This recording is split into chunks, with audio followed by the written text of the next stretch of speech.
अल्हम्दुलिल्लाहि नहमदुहु व नुसल्ली अला रसूलिहिल करीम अम्मा बाद फ़अऊज़ु बिल्लाहि मिनश शैतानिर रजीम बिस्मिल्लाहिर रहमानिर रहीम फ़मा लिल्लज़ीना कफ़रू क़िबलका मुहतिईन अनिल यमीनि व अनिश शिमालि इज़ीन अयतमउ कुल्लु इम्रिइन मिनहुम अन युदख़ला जन्नत नईम कल्ला इन्ना ख़लक़नाहुम मिम्मा यअलमून। सूरह मारिज की इन आयात पे सफ़र से पहले दर्स चल रहा था। फ़मा लिल्लज़ीना कफ़रू क़िबलका मुहतिईन अनिल यमीनि व अनिश शिमालि इज़ीन। नबी करीम सल्लल्लाहु अलैहि वसल्लम ने जब दावत दी तो चारों तरफ से मुशरिकीन मक्का आप पे टूट पड़े, मुख्तलिफ टुकड़ों की शक्ल में आते थे, मुख्तलिफ किस्म के एतराज़ात करते थे।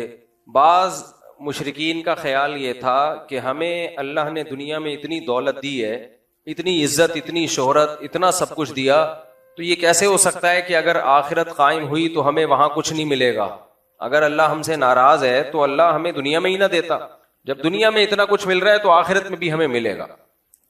तो अल्लाह ने कुरान में फरमाया, अयहसबु कुल्लु इम्रिइन मिनहुम अन युदख़ला जन्नत नईम। इनमें से हर शख्स का ये गुमान है कि उसको ऐश के बागात में दाखिल किया जाएगा। आज भी बहुत से मुसलमानों का ये गुमान है अपने बारे में, दो चार नेकियां करके कि हम, यानी आजकल ना ये चीज बहुत ज्यादा फैलाई जाती है, कोई भी शख्स गुनाह करता हो तो भाई अल्लाह गफूर रहीम है, बख्श देगा। भाई कुरान क्या कहता है, इन्नल्लज़ीना यक्सिबूनल इस्मा सयुजज़ौना बिमा कानू यक़तरिफून। जो लोग गुनाह कर रहे हैं उन्हें उस गुनाह का अनकरीब बदला दिया जाएगा, सजा दी जाएगी। जजा और सजा का जो क़यामत का अल्लाह ने इंतजाम किया हुआ है वो इसीलिए तो किया हुआ है कि जो जुर्म करके आया है उसको सजा मिले और जिसने जुर्म नहीं किया उसको अच्छा बदला मिले। हाँ, किसी ने जुर्म किया, उसके बाद उसको निदामत हुई और उसने सोचा कि आइंदा मैं जिंदगी बदल दूंगा, फिर अल्लाह ने उसके लिए तौबा का दरवाजा खोला हुआ है, तौबा का ऑप्शन उसके लिए रखा हुआ है। तो इसलिए कुरान कहता है, फमा लिल्लज़ीना कफ़रू क़िबलका मुहतिईन अनिल यमीनि व अनिश शिमालि इज़ीन अयतमउ कुल्लु इम्रिइन मिनहुम अन युदख़ला जन्नत नईम। अल्लाह कहते हैं इनमें से हर शख्स ने ये गुमान रखा हुआ है कि कुछ भी कर ले वो जाएगा बहरहाल जन्नत में।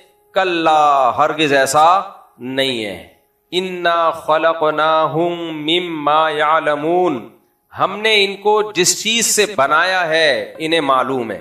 ये बड़ी अजीब व गरीब आयत है। यानी अल्लाह ताला कहते हैं हमने इनको जिस चीज से बनाया है, वो किस चीज से बनाए? पानी से, गलीज पानी से। देखो किसी भी चीज की जो फजीलत होती है ना, कोई भी चीज जो काबिल तारीफ होती है, दो वजह से वो काबिल तारीफ होती है और उसको कोई अवार्ड दिया जाता है, कोई उसकी तरफ दिल माइल होता है। या तो उसका मटेरियल ऐसा बेहतरीन हो कि बड़ा कीमती हो, जैसे सोना है, सोने से आप छोटी सी ईंट भी बना दो, कोई हार बुंदे, कोई चूड़ियां, ऐसी नहीं, बस सादा सी ईंट बना दो तो भी वो बड़ी कीमती चीज है। उसको बहुत सजा के तमीज से लॉकर में रखा जाता है। वजह क्या है कि जो बनी हुई चीज है वो तो ऐसे ही है, एक छोटा सा पत्थर बना दिया, लेकिन जिस मटेरियल से बनी है वो मटेरियल क्या है बोलो, तो बहुत कीमती है। तो अल्लाह फरमाते हैं, इन्ना खलकनाहुम मिम्मा यअलमून। हमने तुम्हें जिस मटेरियल से बनाया वो कोई कीमती चीज नहीं है, वो गलीज पानी है। मिट्टी और मुख्तलिफ अज्जा को कशीद के अल्लाह ने उसको, जब माँ बाप खुराक खाते हैं तो उससे वो स्पर्म बनता है, वो इतना गलीज पानी है कि लोगों को उससे घिन आती है। इन अलम नखलुकुम मिन माइन महीन। कुरान कहता है, क्या मैंने तुम्हें एक जलील पानी से पैदा नहीं किया? इंतहाई जलील पानी, घटिया। जब हम बने हैं तो भी एक बहुत बारीक सी लेयर हमारे ऊपर चढ़ा दी गई है, जिसकी वजह से हम देखने में थोड़े अच्छे लगते हैं। वो जरा सी लेयर हट जाए, अंदर गंद ही गंद भरा हुआ है। इंसान के जितने सुराख है ना, सबसे गंद निकलता है। आंखों से क्या निकलता है? आंसू। क्या वो कोई खुशबूदार चीज है? कोई अपने आंसू निकाल के आप पे मल दे, आप गुस्से में थप्पड़ लगाओगे, यार क्या कर रहे हैं मेरे साथ। नाक से क्या निकलती है? गंदी रुतूबत। इतनी घिन आती है, वुजू खाने में कभी यकीन ना आए तो आए बैठे देखें लोग कैसे सुड़प्पे लगा रहे होते हैं नाक के, पूरे पूरे थपेड़े चिपका के आते हैं। ये आदाब है नमाजियों के मस्जिदों में, अल्हम्दुलिल्लाह, पूरे पूरे वो चिपकाए भी होते हैं उन्होंने। तो कान से क्या निकलता है? मैल। तीलियां डाल डाल के लोग निकाल रहे होते हैं, किसी को दिखाएं, कितना गुस्सा आता है भाई, अपना गंद हमें क्यों दिखा रहा है। एक सुराख कान है, मुंह से थूक, किसी के ऊपर थूको चमाट लगाएगा वो। बाकी जो कुछ रास्ते तो ऐसे ही वो हैं ही गंदगी निकलने के लिए, उनका तो तस्करा करते हुए भी घिन आती है, तसव्वुर से भी घिन आती है। मसाम से पसीना निकलता है, वो भी बदबूदार। लोग कहते हैं यार पसीना आ रहा है, नहा के आजा। तो जरा सी चमड़ी उधड़े ना, अंदर क्या है? गंदी गंद खून है, वो नापाक। यही वजह है कि जैसे ही हमारी डेथ होती है, मौत होती है, उसी वक्त से बॉडी में तब्दीली आना, अंदर का गंद बाहर आना शुरू, अंदर का जो भी गंद है ना बाहर आना शुरू। तभी तो मैयत को छुपाने का हुक्म है। मैं बार बार ये जो बात कहता हूं ना कि मैयत दिखाने की चीज नहीं है। लोग समझते हैं मैं मजाक कर रहा हूं, इतनी चेहरे की रूनुमाई होनी चाहिए। मैयत की बेइकरामी है, उसको छुपाओ, बस करीबी रिश्तेदार देखें, बाकी कोई ना देखे उसको, छुपाओ, क्योंकि उसके चेहरा मुतगय्यर हो रहा है। लोग कहते हैं नूर आ रहा है, क्यों नूर आ रहा है भाई? वो मर गया तो अब तो खत्म होगा, सड़ेगा, गलेगा, चाहे नेक हो, तहज्जुद गुजार हो, बुजुर्ग हो, सड़ेगा अब वो। बिला वजह की तबसरे करना, इतना चेहरा नूरानी, इतना चेहरा नूरानी, ये तकल्लुफात की दुनिया से निकलो। हमें नहीं याद पड़ता सहाबा कराम में किसी की मौत होती थी तो वो देख के कहते थे कितना चेहरा नूरानी, कितना चेहरा नूरानी। ये सब ये फजूल बातें हैं। अमल अच्छा है तो चेहरा बेशक जुल्मानी हो, नूरानी ना भी हो तो बहुत अच्छा है, और अगर अमल सही नहीं है तो जैसी भी नूर की किरणें निकल रही हो, किसी काम की किरणें नहीं है वो। तो इसलिए मौत के बाद इंसान के चेहरे पे रौनक खत्म होती है। देखो मौत नींद की बहन है। आप सोते हो तो आप चाहते हो कि लोग मुझे देखें, तभी बहुत से लोग सोते हुए मुंह पे कपड़ा डाल देते हैं ताकि हमारा मुंह नजर ना आए। कहीं कोई रिश्ता देखने के लिए जाए, लड़की सो रही हो तो लड़की के माँ बाप आपको दिखाएंगे अपनी बेटी है भाई, वो कहेंगे नहीं बड़ा नौरानी चेहरा है, देख लो। जितना भी नौरानी चेहरा हो, सोते हुए भी रौनक खत्म हो जाती है। बल्कि उसको उठाएंगे, तुम्हारे रिश्ते वाले आए हैं तुम्हें देखने के लिए, उठो, और उठते ही बैठ ना जाओ, बल्कि उस नींद के असरात खत्म करो। पहले जाके मुंह धो अच्छी तरह, और मुंह धोने से भी वो चेहरे की नहुसत खत्म नहीं होती है, बल्कि थोड़ा सा गहरी नींद हुई है तो मुंह धो के कोई चाय वाय पी लो, कुछ खा पी लो। खाने पीने के बाद जब ब्लड सही तरह सर्कुलेट करना शुरू करता है, फिर चेहरे की रौनक बहाल होती है। देखो हम जब सुबह उठते हैं ऐसे ही थोड़ी मुंह उठा के ऑफिस चले जाते हैं, मुंह धोते हैं, फिर नमाज पढ़ते हैं, उसके बाद भी थोड़ी थोड़ी रौनक आना शुरू होती है। जब फुल रौनक जब आती है जब नाश्ता कर ले आदमी, या कोई दो एक आध कुछ चीज खा ले, तो उसके बाद सही फिटफाट हो जाता है, फिर चेहरा बहाल होता है। फिर यूं हाँ अब जो मिलने आए, अब आप मुलाकात के सिलसिले में हाजिर हो सकते हैं। इससे पहले पहले चेहरे पे एक अजीब बेरौनकी सी होती है, कोई भी नहीं चाहता कि लोग मुझे देखें। तो नींद तो कम दर्जे की मौत है, उसमें जब कोई नहीं चाहता कि लोग मुझे देखें, तो जो सच्ची मुच्ची की मौत होगी उससे तो चेहरे की रौनक बिल्कुल खत्म हो जाती है। उसमें कोई चाहेगा कि लोग मेरी जियारत करें? उसको देखेंगे लोग, एक दिल में कराहत आएगी, तो वो हमेशा दिल में कराहत याद रहती है कि ये कैसे क्या लग रहे थे ये। इसलिए इस्लाम ने हुक्म दिया, इसकी इज्जत इसमें है कि इसके चेहरे को छुपा दिया जाए और जल्द से जल्द इसको कब्र में पहुंचाओ, क्योंकि इसका चेहरा क्या हो रहा है, तब्दील हो रहा है। और कुछ मौतें ऐसी होती हैं जिनमें बहुत जल्दी चेहरा तब्दील हो जाता है, जैसे ब्रेन हैमरेज है या हार्ट अटैक है, उसमें तो बहुत जल्दी चेहरा खराब होता है, चाहे नेक आदमी हो चाहे बुरा आदमी हो। हाँ, करामत के तौर पे अल्लाह किसी की बॉडी को महफूज कर ले, वो एक अलग बात है, लेकिन वो करामत तो अल्लाह के हाथ में है ना। तो इंसानों का चेहरा मौत के बाद मुतगय्यर होता है, उसमें रौनक नहीं होती। जिंदगी में रौनक होती है चेहरों पे, चलते फिरते, मौत के बाद नहीं होती रौनक। तो इसलिए शरीयत ने हुक्म दिया उसको क्या कर लो, छुपाओ उसको। हाँ, जो बेटा है बाप को देख ले, बाप बेटे को देख ले, बीवी शौहर को, शौहर बीवी को, वो इसलिए कि वो इतने क्लोज होते हैं आपस में कि अगर वो इस कंडीशन में देख भी लें तो उनके दिल में कोई बाल नहीं आता, लेकिन आम आदमी के लिए नहीं है। इसलिए मैयत की तस्वीरें वायरल करना और मैयत को चारपाई लिटा के पूरी लाइन लगा के दिखाना कि आओ देखते चले जाओ, ये बेवकूफों वाले काम है, बुरी हरकत है, इस्लाम के मिजाज के बिल्कुल खिलाफ बात है ये। अरब लोग, क्योंकि हम लोग अजमियों में, जो हम लोग गैर मुस्लिमों में ज्यादा रहे हैं ना अजमी लोग, इसलिए हमारे यहाँ बहुत सारी चीजें कहां से आई हैं, हिंदुओं से और दूसरे कौमों से आई हैं। तो मुसलमानों का जो असल कल्चर था वो दूसरी कौमों में मर्ज होने की वजह से खत्म हो गया। अरब चूंकि दूसरी कौमों के साथ कम रहे हैं, वहां ये नहीं होता, ये सब कुछ ड्रामे। सऊदी अरब के जो साबिक बादशाह की जब डेथ हुई है ना, तो आपको पता है इटली में एक पादरी या फ्रांस में एक पादरी ये मंजर देख के मुसलमान हो गया। बादशाह की डेथ हुई है, डेथ होते ही गुसल दे के, कफन दे के, सादा तरीके से ले जाके दफन कर दिया, फिनिश। तो पादरी ने बोला यार ये कितना सादा मजहब है इन लोगों का, इतना बड़ा आदमी दुनिया से गया है और कैसे आराम से उसकी तदफीन हुई है, बिल्कुल सादा तरीके से। क्योंकि गैर मुस्लिम मुल्कों में जब कोई बड़ा आदमी फौत होता है तो वो दफन होने से पहले 25-30 को मजीद फौत करा देता है। वो बहुत मुश्किल उनकी मजहबी रसूमात होती हैं। अब तो चूंकि उनका खानदानी निजाम तबाह बर्बाद हो गया ना, बंदा मरता है तो ना अब्बा का पता, ना अम्मा का पता, ना भाई, ना चाचा, तो वो वसीयत करके जाता है कि मुझे जो मर्जी कर देना मेरे साथ।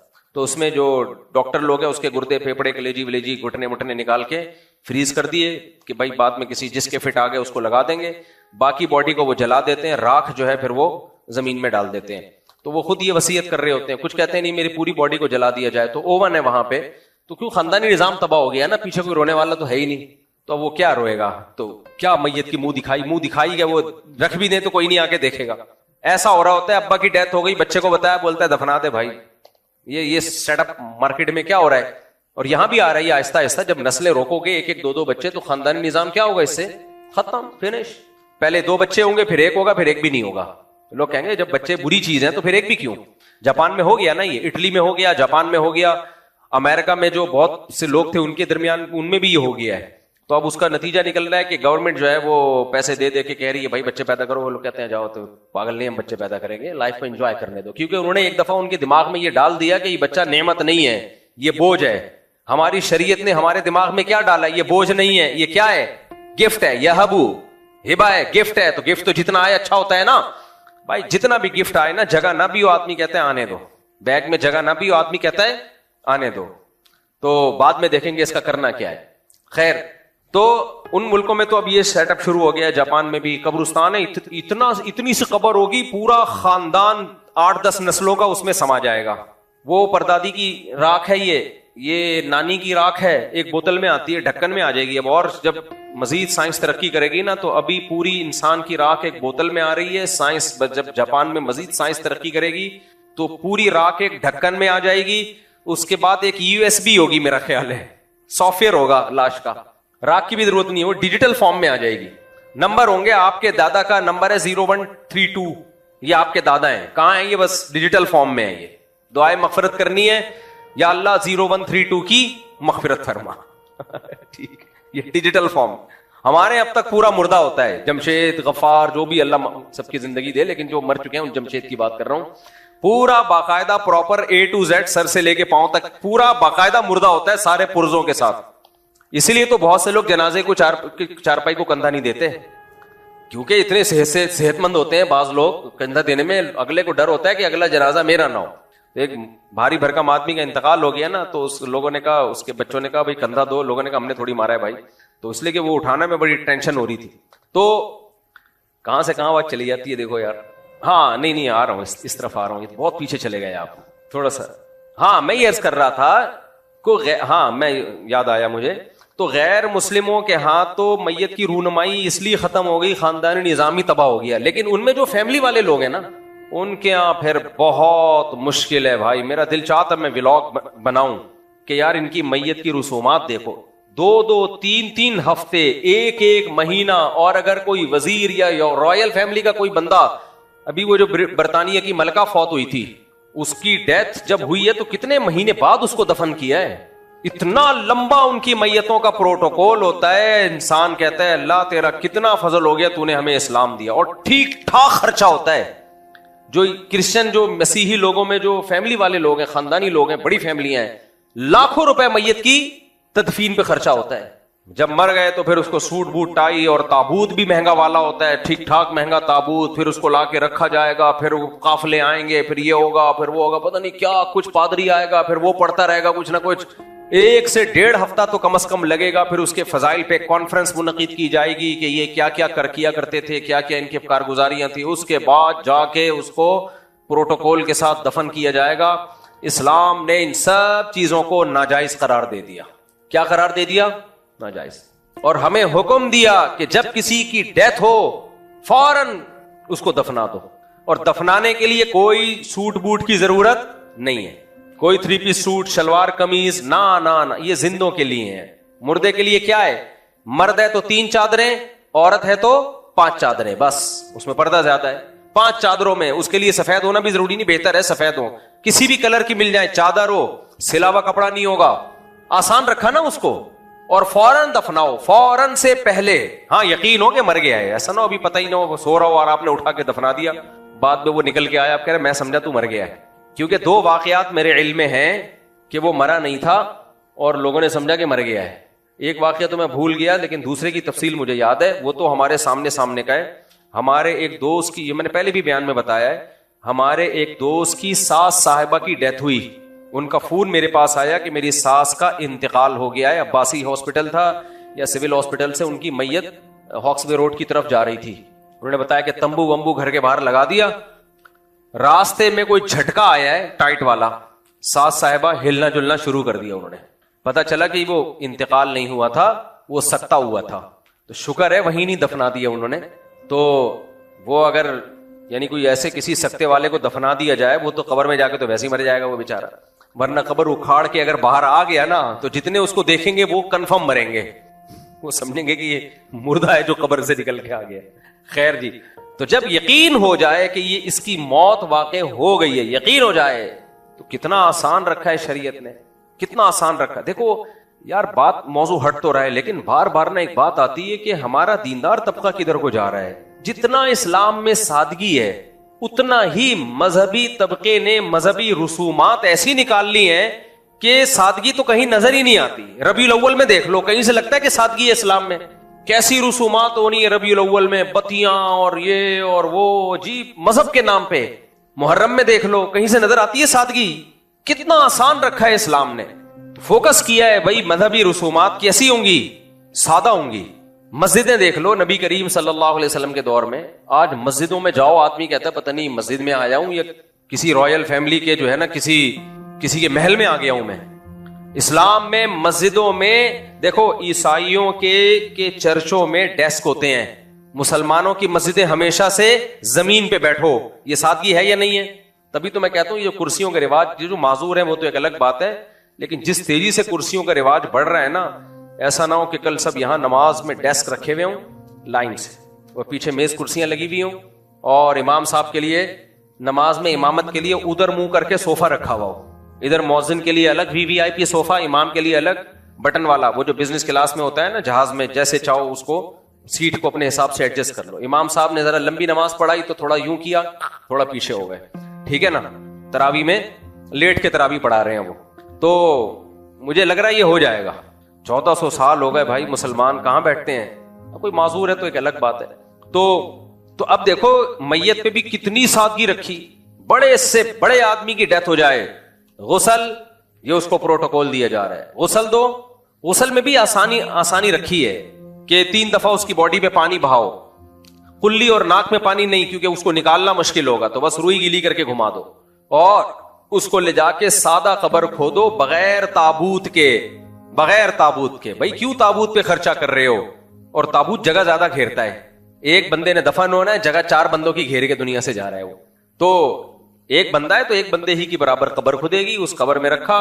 और हदीस में गालिबन मेरे इल्म में मैंने पढ़ी थी हदीस, अभी पूरी तफसील मुझे मालूम नहीं है, यह भी मकरू है कि आग पे पकी हुई ईंट इस्तेमाल की जाए कब्र में। आग पे पकी कच्ची ईंट नापसंदीदा है, मजबूरी के हकाम अलग हैं, लेकिन अंदर से भी कब्र को पक्का करने की इजाजत नहीं है मजबूरी के बगैर। सादा ईंटें जो कच्ची होती हैं उनसे, या स्लेब जो पत्थर होते हैं उनसे उसको बंद किया। सीमेंट का यानी पकी हुई चीज का इस्तेमाल ना हो, सीमेंट का भी इस्तेमाल ना हो, और सादा उसको आपने क्या कर दिया, रख दिया। उसके बाद क्या करना है? कुछ भी नहीं करना, दुआ मांगनी है उसके लिए और निकल जाना, खत्म। अब सारी जिंदगी पड़ी है, आप उसके लिए दुआएं मगफिरत करते रहो, सदकात खैरात करते रहो।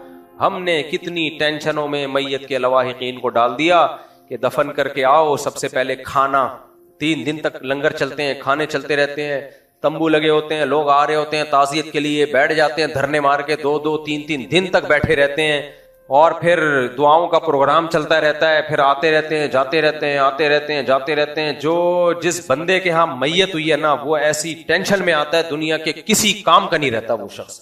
और चाहते थे सादगी हो। हजरत ने वसीयत की, मेरी जैसे ही वफात हो फौरन से पहले गुसल, कफन, दफन।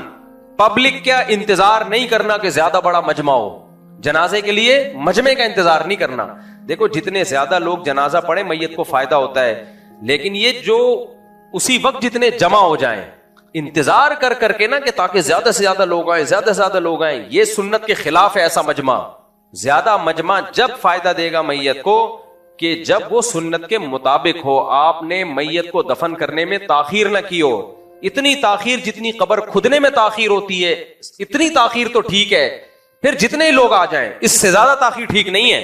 लेकिन आज इन अहकामात की धज्जियां उड़ाई जा रही हैं। दीनदार घरानों में भी ऐसा ही है, किसी बड़े बुजुर्ग की डेथ हो जाए, वो वफात हो जाए, तो फिर देखो अबे दफनाओ ना ना, इतना लंबा प्रोग्राम चलता है, 2-2 दिन, एक दिन, फिर मंजिला बेटा वहां से आ रहा है, फिर जापान से सीट नहीं मिल रही एक बेटी को, फिर अमेरिका से सीट नहीं मिल रही एक बेटी को। भाई छोड़ो, दफना दो, वो आ जाएगी ताजियत के लिए। ये सब देखो, मेरे वालिद साहब की डेथ हुई ना, बहुत मशहूर आदमी थे मेरे वालिद साहब हमारे इलाके के, अल्लाह उनकी मगफिरत फरमाए। 12 बजे उनकी रात को डेथ हुई है। मैं मदरसे में था, मुझे अचानक हार्ट अटैक हुआ था ना, पहले पता चला तबीयत खराब है, हमें नहीं पता था इतनी ज्यादा तबीयत खराब है कि डेथ हो जाएगी। 11:30 या 12 बजे इत्तलाई की वफात हो गई। रात को 12 बजे मैं फौरन मदरसे से घर पहुंचा। एक इतना बड़ा झटका था दिल पे जिसका तसव्वुर नहीं मैं बयान कर सकता, क्योंकि चलते फिरते गपशप लगाते हुए गए दुनिया से। लेकिन हमने क्या कहा, हमने कहा भाई फौरन कब्र खुदवाना शुरू कर दो। ये कहना बड़ा मुश्किल होता है कि भाई आपके वालिद आपसे गपशप भी हो, दोस्ती भी हो, हंसी मजाक भी हो। हमारे वालिद साहब बहुत बेतकल्लुफ थे, ऐसे नहीं थे जैसे अब्बा लोग घर में आते हैं ना, नाक पे मक्खी बिठा के बैठ जाते हैं। बच्चे कांपते रहते हैं कि पता नहीं अब्बा का मूड किस दिन कब सही होगा तो हम अब्बा की खिदमत में कुछ गुजारिशात पेश करें। तो हमारे वालिद साहब थे बड़े खुश मिजाज, हंसमुख, नमाजी, परहेजगार भी, तहज्जुद गुजार भी, तिलावत के पाबंद भी। लेकिन ऐसे लोग तो वैसे भी खुशके होते हैं ना। अबे घर में जो अब्बा नेक होता है ना, टेंशन भी वही दे रहा होता है सबसे ज्यादा। मेरे बच्चे बैठे हुए कि नहीं बैठे हुए? कहाँ बैठे हुए? अच्छा, मेरे बच्चों के लिए भी जरूरी है ये बातें सुने। जो अब्बा घर में एक ही बैठा हुआ है, बाकी सब खेल रहे होते हैं। ये घर की मुर्गी दाल बराबर। कोई बच्चा बैठ के बयान नहीं सुनता मेरे, कहते घर की मुर्गी क्या है, लोग कोई लांडी से आ रहा है, कोई अमेरिका से आ रहा है। घर के बच्चे कहते हैं अब्बा है ना, क्या है। तो क्या कह रहा था मैं, हाँ, तो इधर वालिद साहब का इंतकाल। हाँ, मैं बता रहा था कि वालिद साहब हमारे बहुत नेक, जो हमारे यानी किसी के बारे में दावा करना तो ठीक नहीं है, नमाजी, परहेजगार, तिलावत, तहज्जुद, दुआओं के पाबंद, लेकिन खुश मिजाज। आजकल अब्बा किस टाइप के मार्केट में आ रहे हैं, अगर नेक है तो खुश मिजाज नहीं होगा, वो बैठा होगा बस हर वक्त जो है ना, बस वो बहुत नाक पे मक्खी बिठा के। तो जाहिर है जब ऐसे बेतकल्लुफ हो तो फिर जाने का गम ज्यादा होता है ना। ये मैं इसलिए बता रहा हूं कि आप में से भी अगर कोई अब्बा है तो घर में थोड़ा ऐसा चंगेज खान बन के दाखिल ना हुआ करें, चंगेज खान बन के घर में दाखिल ना हुआ करें। तो 12 बजे डेथ हुई है, 11:30 या 12 बजे। हॉस्पिटल से आने में टाइम जितना लगा, 1-1.5 घंटा। उसके बाद फौरन गुसल, फजर, और फौरन जो है ना हमने कब्र तैयार करवाने का हुक्म दे दिया था। आप सोचो दिल पे आ रहे चल रहे होंगे कि नहीं चल रहे होंगे। हमने कहा भाई जो अल्लाह का हुक्म है वो पूरा करना है। सुबह 9 बजे हम उनको जनाजा पढ़ के दफना के फारिग होके घर आ चुके थे, समझ रहे हो। हालांकि रात ईशा की नमाज उन्होंने मस्जिद में पढ़ने के लिए गए हुए थे, जिसके दौरान हार्ट अटैक हुआ उनको, और सारा दिन घर में गुजारा। बड़े यानी ईशा तक घर में फिट फाट, और सुबह 9 बजे से पहले कब्र में दफन हो चुके थे, या 9 बजे के करीब। और इतनी ताखीर भी क्यों हुई, कब्र खुदने में देर लगी है। अब जब हम घर पे आए ना तो मस्जिदों से ऐलानात हो रहे थे फजर के बाद भी। अब लोग तो कराची में उठते कितने बजे हैं, 8-9 बजे उठते हैं, बल्कि 11-12 बजे उठते हैं। जब उठे तो उनको इत्तला मिली कि जी हाफिज मसूद साहब का इंतकाल हो गया है। एक कोहराम मिच गया इलाके में, क्योंकि बहुत ज्यादा लोग उनसे मोहब्बत करते थे, बहुत एक मशहूर थे वो इलाके में। अब ताजियत के लिए लोगों ने हमारे घर रुख किया कि वालिद साहब का इंतकाल हो गया, कायम ने कहा हम दफना दिया। लोगों को यकीन नहीं आ रहा कि यार अभी ऐलान हुआ है और आप लोग दफना के फारिग हो चुके हो। हमने कहा जी हो चुके। हालांकि हम मजमा इकट्ठा करना चाहते हैं ना उनके नाम पे, हमें पता था इतना क्राउड हो जाना था जिसकी कोई इंतहा नहीं थी, क्योंकि बहुत दूर दूर इलाकों तक हमारे वालिद साहब को जानने वाले और मोहब्बत करने वाले लोग थे। हमने कहा नहीं भाई, मेरा ख्याल है 2 सफ़े थी, नमाज मैंने खुद पढ़ाई, 2 या 3 सफ़े थी जो अवेलेबल थी उस वक्त बस, और आराम से उनको दफना दिया। वापस आए, लोग आ रहे हैं, कह रहे यार ये कैसे। हमने कहा भाई ऐसे ही होता है, शरीयत में क्या है, इसी तरह ही होता है। तो आज पता नहीं क्या कर लिया है लोगों ने, कोई भी मर जाए, मैंने अपने बारे में भी वसीयत की हुई है भाई, मेरी जैसे ही मरे फौरन गुसल, कफन, दफन। मुफ्ती साहब मार्केट से क्या हुए, शाट। जरूरत किस चीज की है, दुआओं की, वो करते नहीं है। और तकल्लुफ देखो, रोना धोना, हा हा हु हाय हाय, फिर वो बातें बिल्कुल ही अल्लाह माफ फरमाए मिरासियों वाले स्टाइल होते हैं आजकल। तो भाई हम अहले सुन्नत वल जमात हैं, सुन्नी हैं। सुन्नियों के मजहब में क्या है, किसी की मौत पे वावेला करना है या सबर करना है, सबर। हाँ, जो शिया लोग हैं उनका जो भी मजहब है वो जाने, हम तो सुन्नी है भाई। सुन्नियों में किसी की भी मौत वाक़े हो जाए तो सबर करना है, सबर, सबर पे अजर मिलेगा। उछलने कूदने पे ही हा हो, शोर शराबे, बेहोश होके गिर रहा है, ऐसे भी हमने लोग देखे हैं। अब्बा की मौत वाक़े हुई है और जनाजे में कोई हुआ उधर को गिर रहा है, कोई उधर गिर रहा है, कोई उसको संभाल रहे जाके, वो कर हाँ चीख रहा है, चिल्ला रहा है। क्यों अपनी जहालत दुनिया को दिखा रहे हो मेरे भाई? ये शो करना कि मुझे बहुत गम हो रहा है, तो आप क्या समझ रहे हो हमें गम नहीं हो रहा था अब्बा की मौत पर? हमें भी अब तक सोचने से गम होता है। तो उस गम को छुपाओ भाई, दिल में रखो अपने, अल्लाह से मांगो। और जाना सबने है, कोई पहली दफा कोई नया काम नहीं हुआ है। सब पैदा किस काम के लिए हुए हैं? मरने के लिए हुए हैं। तो वही हुआ है जिसके लिए पैदा हुए थे। कोई अचंभे की बात नहीं हो गई। बाद लोग ऐसे उछल रहे होते हैं जैसे पहली दफा इनके यहां मैयत हुई है, बाकी तो सारे आदम अलैहिस्सलाम के जमाने से चले आ रहे हैं अब तक और चलते रहेंगे क़यामत तक। शौहर मर जाए, खवातीन रोती हैं, ऐसे रोती हैं, ऐसे रोती हैं, और मोहब्बत का सबूत देने के लिए। जिंदगी में तो नचोड़, सब खवातीन की बात नहीं कर रहा, फिर वो खवातीन गुस्सा होती हैं, जिंदगी में भी बहुत मोहब्बत करती हैं। अरे यार, आज एक वकील की वो एक वीडियो आई बड़ी जबरदस्त। वो माशाल्लाह बड़ा खानदानी वकील है, मैंने उसको टाइम दिया मुलाकात के लिए। वही अदालती खुला के खिलाफ काफी जबरदस्त तहरीक चला रहा है। वो वकीलों में भी बड़े बड़े खानदानी लोग पड़े हुए हैं। उसका एक क्लिप आया, उसने कहा मेरे पास जो भी केस आते हैं ना खवातीन के, खोला के केस, उसमें वो लिख रही होती हैं मुझे अपने शोहर से नफरत है, मैं अल्लाह की हुदूद पे कायम नहीं रह सकती। कानूनी अल्फाज हैं, हुदूदुल्लाह पे कायम नहीं रह सकते, और मुझे इससे खोला चाहिए और मैं बिल्कुल नफरत करती हूँ। और फिर कहती है मुझे इससे हर महीने 2 लाख रुपए चाहिए, क्योंकि इसका ये बिजनेस है, ये इसकी जॉब है, और ये साइड में इतना अच्छा इसका। वो कह रहे हैं नफरत के बाद भी पैसा ठीक ठाक चाहिए। जिससे इंसान को नफरत होती है ना, आदमी कहता है तू मुझे पैसा देगा मैं तेरे मुंह पे मारूंगा। आप मेरे पास आए और कहे मुफ्ती साहब आई हेट यू, मुझे आपसे बहुत नफरत है, आप बिल्कुल भी मुझे अच्छे नहीं लगते, ये 50 रुपए। मैं कहूंगा कि इस काबिल तूने मुझे छोड़ा कहां है, पकड़ अपने ये 50 रुपए।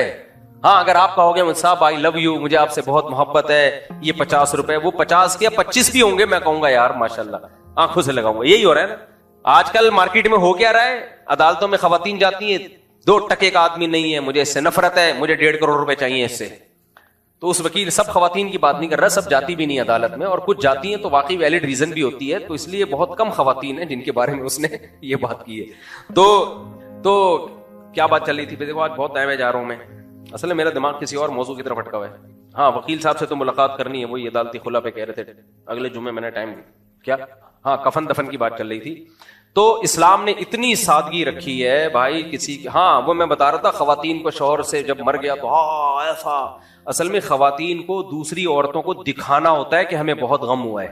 गम होता भी है, लेकिन अगर ना रोए ना, पंजाब में ये बहुत है, अगर ना रोए ना, सबर कर ले, सारी जिंदगी दूसरी औरतों ने ताने दे दे के मारना होता है कि देखा उसका मियां दुनिया से गया था और आराम से बैठी हुई थी वो, तो उसको ये शो करना होता है कि मुझे बहुत मोहब्बत है।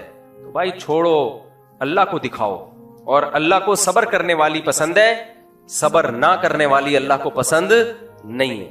ये चीखना चिल्लाना, और वो एक वाकया तो मैं बड़ा जबरदस्त बताता हूं ना, खवातीन के मैयतें होती है ना, तो भी एक दूसरे के रोते रोते दुपट्टे चेक कर रही होती हैं, वो चूड़ियां चेक कर रही होती हैं, रोते रोते कह रही होती हैं बहन हाय हाय मुन्ने के अब्बा बहुत अच्छे थे, दुनिया से चले गए, हाय हाय सारी जिंदगी बहुत अच्छी गुजारी, बहन ये दुपट्टा कहां से खरीदा तुमने, बहुत जबरदस्त थे मुन्ने के अब्बा, बस बहन मेरा गम मैं ही जानती हूँ। वो दूसरी कहती हाँ हाँ आप सही कह रही हो, भाईजान तो बहुत अच्छे थे, बोल्टन मार्केट से खरीदा है मैंने। तो ये चल रहा होता है प्रोग्राम, ये मैंने हैदरी से खरीदा, नहीं मैंने बोल्टन मार्ट से खरीदा। अच्छा हाँ हाँ बहन मुन्ने के अब्बा, हाँ वहां जरा सस्ता मिल जाता। ये सब कॉन्वर्सेशन भी आपस में मैयत पे चल रही है, रिश्तों की बातें भी चल रही होती हैं, हाय हाय रोते, बहन वो लड़की देखी तुमने, मैं अगर अपने बेटे के लिए पसंद कर लूं तो कैसी रहेगी, फिर रोना धोना शुरू, फिर आंख। तो इनके सारे प्रोग्राम मैयत पे भी, मैंने ऐसी शादी देखी है मैयत पे सेट हुई थी भाई। आप समझ रहे हो मैं मजाक कर रहा होता हूं? मैं मजाक नहीं कर रहा, मैंने खुद लड़का लड़की से पूछा तुम दोनों एक दूसरे से मिले कहां से, कह रहे मैयत पे सेटिंग हुई थी, और उनके माशाल्लाह आज बच्चे हैं। तो मैयत पे गए थे, रोते रोते एक दूसरे को ताड़ा है उन्होंने, अब जाहिर है रिश्तेदारों की मैयत थी ना, रोते रोते एक दूसरे को ताड़ा है। लड़के ने देखा वो रो रही है, रोते हुए भी कुछ अच्छी लग रही है, उसने भी देखा एक तो आंसू इसकी आंखों से निकल रहे हैं, लेकिन बंदा लड़का हैंडसम लग रहा है। अब ये तो दुनिया में जिन्होंने जाना था वो तो चले गए ना, हम तो जिंदा है ना। क्या कैसी दिमाग इस्तेमाल हो रहा होता है भाई, ये तो अंकल चले गए, अब इनका क्या शादी ब्याह से लेना, हम तो जिंदा हैं, हम तो अब ये हैंडसम लड़का दोबारा पता नहीं नजर आएगा कि नहीं आएगा, और वो भी ताड़ रहा होता है कि यार इतनी लड़कियों में ये वाली सही लग रही है मुझे, और पहली मैयत में बगैर मेकअप के नजर आती है लड़की, इसको भी लोग फिर वो देख रहे होते हैं कि यार ये, अब तो मैंने सुना है मैयत में भी मेकअप करके आ रही होती है, वल्लाहु आलम, बहरहाल ये औरतों का अपना मामला है, वो मेकअप करें ना करें ये उनका हेडेक है, लेकिन पहले जमाने में बगैर मेकअप के, तो ये जबकि मैं बात कर रहा हूं उस वक्त विदाउट मेकअप आ जाया करती थी, तो उसने बोला कि यार ये चांस कयामत तक मुझे दोबारा कभी भी नहीं मिलेगा ओरिजिनल कंडीशन में देखने के, तो ओरिजिनल में खूबसूरत है इसका मतलब ओके की रिपोर्ट। तो आपस में दोनों की सेटिंग हुई, और शायद मैंने ही निकाह पढ़ाया था उनका, मुझे तभी उन्होंने कहानी जो सुनाई ना, अपना वाकया सुनाया, तो वो शायद वो मुझे याद पड़ता है मैंने निकाह पढ़ाया उसी पे, उन्होंने, मैंने रिश्ता कहां से मिला, तो फिर उसने बताया कि ऐसे सेट हुए थे। तो जब एक वाकया तो मेरे सामने आ गया, मेरे सामने 100 वाकये किसी इलाके में होते हैं ना, तो एक मेरे सामने आता है, समझ रहे। खैर, तो इस्लाम ने कितना सादा सा हुक्म दिया, भाई यूं करो, यूं दफनाओ, दुआ मांगो। अब ये जो हमारे बारे में हम लोग कहते हैं ये वहाबड़े, मर गया मरदूद, ना फातिहा ना दुरूद, इनका तो मुर्दा भी बड़े आराम से चला जाता है, कुछ भी नहीं होता, कोई कुछ भी नहीं होता, भाई ऐसा ही है इस्लाम, यही है। अरबी सऊदी अरब में जाओ, अरबों में बाज क्वालिटीज बहुत खानदानी है, बहुत, उनमें इस्लाम की कुछ चीजें ऐसी अरबों में बाकी रह गई हैं जो बड़ी खानदानी है। उनमें एक ये भी है कि मैयत पे उछल कूद नहीं करते, वो चीखो पुकार नहीं करते, सबर, मा कद्दर अल्लाह, जो मुकद्दर था हो गया, बस बड़े से बड़े गम में। दूसरा, जैसे ही मौत वाक़ई हुई, गुसल, कफन, दफन, फिनिश, कोई तीजा नहीं, कोई 40वां नहीं, कोई बरसी नहीं, भाई दुआ मांगते रहो, जिंदगी पड़ी है, और वो मांगते हैं दुआ, और ऐसे लोग ज्यादा दुआएं मांगते हैं, जो तीजे 40 में करते हैं वो फारिग हो जाते हैं बिरयानियां फोड़ फाड़ के। तो हम भी अपने वालिदैन के लिए आज तक दुआ करते हैं, और इंशाल्लाह मौत तक करते रहेंगे। सबसे ज्यादा दुआएं इंसान करता ही अपने माँ बाप के लिए, भाई उनसे बड़ा मोहसिन कौन हो सकता है। तो हमने तीजा नहीं किया, हमने 40वां नहीं किया, हमने अब्बा अम्मा की बरसी नहीं मनाई, इसी वजह से सारी जिंदगी हम उनके लिए क्या करते हैं, जब दुआओं के लिए हाथ उठाते हैं सबसे पहले अपने अब्बा और अपनी अम्मा, अपनी माँ और अपने बाप के लिए, और आपने देगे लगा ली, फॉर्मेलिटी पूरी कर ली, और दुनिया को पता चल गया जी इनके यहाँ अब्बा गए हैं, हमारे यहाँ तो पता ही नहीं चला बेचारा। मुझे याद है एक महीने बाद भी लोग मिलते रहे, कह रहे यार हमें यकीन नहीं आ रहा कि ऐसे चले गए हाफिज मसूद साहब, इतने बड़े आदमी थे, इतने मशहूर आदमी थे, इतने लोग उनको जानते थे यार, एकदम ऐसे। मैंने कहा भाई यही है शरीयत में, क्या है, ऐसे ही है। तो एक तो मैयत की रूनुमाई की रस्म गलत है, दूसरा रूनुमाई में होता क्या है, एक तो मैंने बताया ना चेहरे की रौनक मैयत की खत्म, दूसरा उसके नाकों में रुई ठूसी भी होती है, मुंह में रुई, उसी तरह से उसकी तस्वीरें ली जा रही होती है। आप अपनी कभी सेल्फी खिंचवाओगे, मुफ्ती साहब आपके साथ एक सेल्फी लेना है, लेकिन पहले मैं नाक में रुई ठूस लूं, अपने रुई ठूसी भी होगी तो पहले निकालोगे आप, तो बुरा लग रहा हूं। तो मैयत का भी इकराम का हुक्म है, तो उसके इकराम का तकाजा ये नहीं है कि उसके साथ सेल्फियां लेके डालो या उसके नाक में रुइयां ठूस के उसकी तस्वीरें लो। उसके इकराम का तकाजा क्या है, उसके चेहरे को फौरन छुपा दो और उसको उसके ठिकाने तक पहुंचा दो, जहां उसकी अमानत है, जिसकी अमानत है, जिस जमीन की अमानत है उस तक पहुंचाओ उसको। सहाबा कराम ऐसे ही करते थे। यहाँ कुछ लोग इश्काल करते हैं कि नबी करीम सल्लल्लाहु अलैहि वसल्लम का जनाजा इतने दिन के बाद क्यों दफन हुआ। भाई नबी की को मौत के बाद भी एक ऐसी जिंदगी मिलती है, बरज़खी इतनी पावरफुल जिंदगी होती है कि अंबिया के चेहरे जरा भी मुतगय्यर नहीं होते। अंबिया का तो सोने से वजू नहीं टूटता मेरे भाई, तो अंबिया की मौत को आम इंसानों की मौत पर कयास नहीं किया जा सकता। तो नबी सल्लल्लाहु अलैहि वसल्लम की जब आपको दफन किया गया इतने दिनों के बाद, तो भी बिल्कुल सही सालिम आप सल्लल्लाहु अलैहि वसल्लम का जसद अथर था। तो वो आम आदमी और अंबिया में बड़ा फर्क होता है, तो ये आम आदमी का हुक्म है। तो मैं वो असल टॉपिक की तरफ आता हूं। तो मैं ये कह रहा था कि देखो, इंसान की जैसे ही मौत वाक़े होती है फौरन उसके अंदर का गंद बाहर आना शुरू। तो इंसान का जो मटेरियल है वो इस काबिल नहीं है कि उसकी वजह से इंसान की इज्जत की जाए। तभी तो शैतान ने कहा था खलक़तनी मिन नार व खलक़तहू मिन तीन, जिसको तूने मिट्टी से, और मिट्टी भी बदबूदार मिट्टी, खनखनाती मिट्टी। बच्चा जब इब्तदाई दिनों में हमल जाया हो जाए ना तो इंतहाई बदबूदार होता है, वो सख्त स्मेल आती है उससे। जब वो खून का लोथड़ा बनता है, गोश्त का लोथड़ा बनता है, इंतहाई बदबूदार होता है। तो मिट्टी भी बदबूदार मिट्टी, मिन हमिम मसनून। तो शैतान ने एतराज इंसान के मटेरियल पे किया, जिस मटेरियल से इसमें जो माल डाला गया है वो तो गारा है, वो तो मिट्टी है, तो मुझे तूने आग से बनाया, मैं क्यों इसको सर्दा करूं। तो कुरान क्या कहता है, इन्ना खलकनाहुम मिम्मा यालमून, तुम्हें जिस चीज से बनाया गया है वो हमें मालूम है। अल्लाह ने उसका नाम भी नहीं लिया इस मौके पे। तो क्या मतलब, तुम्हारा मटेरियल इस काबिल नहीं है कि तुम्हारी इज्जत की जाए और तुम्हें जन्नत में दाखिल कर दिया जाए, कि तुम बड़े मुश्क और अंबर के टीलों से बनाया गया था और आपका नाम क्या है, अब्दुल अहद नाम है ना, अब्दुल अहद भाई से वो खस की खुशबू लेकर उसमें मिलाया गया, फिर उससे इंसान को बना के उसमें आंखें, सोने की आंखें फिट की गई और नाक चांदी की लगाई गई और कान जो थे उसमें वो मुश्को अंबर के बनाए गए। और जब इंसान जो है कान से मैल निकालता है तो चांदी के टुकड़े निकलते हैं, और मुंह से जब थूकता है तो शहद की नहरें निकलना शुरू हो जाती हैं। ऐसा कुछ भी नहीं है। तो जो हमारा मटेरियल किसी काम का नहीं है, तो फजीलत के लिए और जन्नत के लिए अमल के अलावा हमारे पास कोई ऑप्शन नहीं। ये बिल्कुल ऐसे ही है जैसे हम कहते हैं ना, भाई तेरी शक्ल तो अच्छी है नहीं, कम से कम बात तो अच्छी कर लिया कर। कराची में ये बहुत कहा जाता है, यार इंसान की शक्ल अच्छी ना हो तो कम से कम बात तो अच्छी कर ले। शक्ल की वजह से तो तुझसे मोहब्बत हो नहीं रही है, बात अच्छी कर लेता तो हम तुझसे मोहब्बत कर लेते। ना शक्ल अच्छी ना बात अच्छी। तो अल्लाह ताला भी यही अंदाज है कि तुम जिस चीज से बनाए गए वो अच्छा नहीं है। हमें तुमसे मोहब्बत तुम्हारे मटेरियल की वजह से नहीं है। तुम्हारी बॉडी से अच्छे अमाल निकलेंगे तो अच्छे बन जाओगे, अच्छे अमाल नहीं निकलेंगे तो शैतान से बदतर हो जाओगे तुम। तो इसलिए दुनिया में भी ऐश कर रहे हो और आखिरत में भी ये उम्मीदें लगा के बैठो कि हम सब जन्नत में चले जाएंगे। तो क्या है, क्या तुम्हारी बॉडी में क्या कुमकुमे लगे हुए हैं भाई? क्या हम कहते हैं ना कि तेरे सुरखाब के पर लगे हुए हैं जो मैं तुझे इतना प्रोटोकॉल दूं, बैठ जा आराम से किनारे पे जाके। बारातों में ऐसा होता है ना कि खाना मुझे नहीं मिला, तो क्या कहते हैं, तेरे सुरखाब के पर लगे हुए, आराम से बैठ जाए, जब सबको मिलेगा तुझे भी मिल जाएगा। तो अल्लाह ताला भी कह रहे हैं कि इन्ना खलकनाहुम मिम्मा यालमून, हमने जिस चीज से तुम्हें बनाया हमें पता है। ये तो ऊपर एक थोड़ी सी लेयर चढ़ा दी है जिससे तुम खूबसूरत नजर आते हो, वरना तो सब बहुत से वो लेयर के बाद भी खूबसूरत नजर नहीं आते। और वो भी कह रहे होते हम कहां जाएंगे, जन्नत में। हम कहां जाएंगे यार? एक वाकयात याद आते हैं, क्या करूं, बयान कर लूंगा। आपको गुस्सा तो नहीं आ रहा?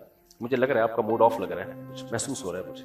अच्छा खैर, बस छोड़ो यार, वो वाकया नहीं सुना रहा। वो किसी के नाम आ जाता है उसमें।